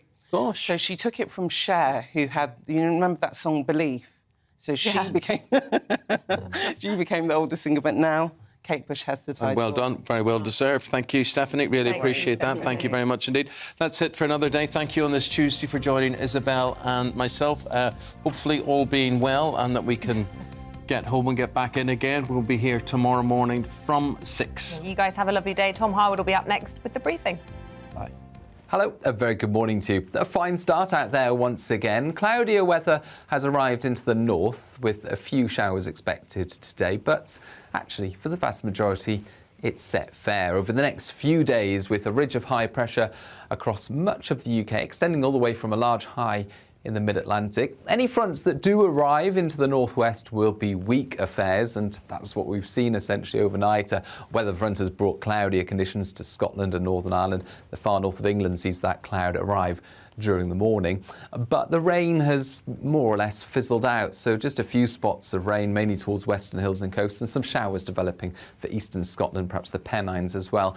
But for the vast majority, by the afternoon, it's dry, it's bright, and it's increasingly warm and sunny, with temperatures reaching 25 Celsius in the south and the east of England, mid to high teens for the north of Scotland under the cloud, but central and eastern Scotland could see temperatures into the 20s still. Into the evening, it looks like the clear skies will continue across England and Wales, and the cloud will increasingly break up across eastern Scotland as well, although some showery rain will move into the northwest. Here, 11 Celsius, but further south, those temperatures are rising actually day by day and night by night, so a relatively warm night compared to the last few. And then a bright sunny start for many tomorrow morning. Plenty of sunshine once again across England, Wales, central and eastern Scotland also faring well. I think western Scotland, especially the far northwest and the Northern Isles, likely to see some thicker cloud and some rain at times. But away from here, well, it's looking increasingly warm. Mid to high 20s by this stage, 27 Celsius possible somewhere like Norwich or London, perhaps even 28 degrees. And on Thursday, the heat peaks with plenty more sunshine to come for the vast majority. Away from the northwest of Scotland, mid to high 20s or even 30 Celsius.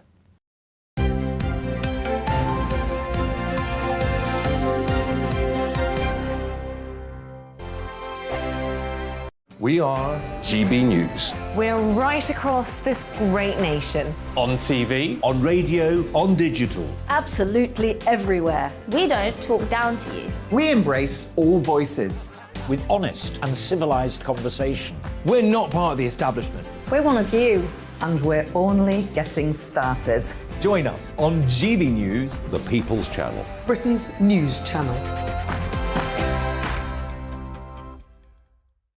Every morning from 6 o'clock, we'll wake you up with GB News Breakfast with all the stories you didn't know from the night before.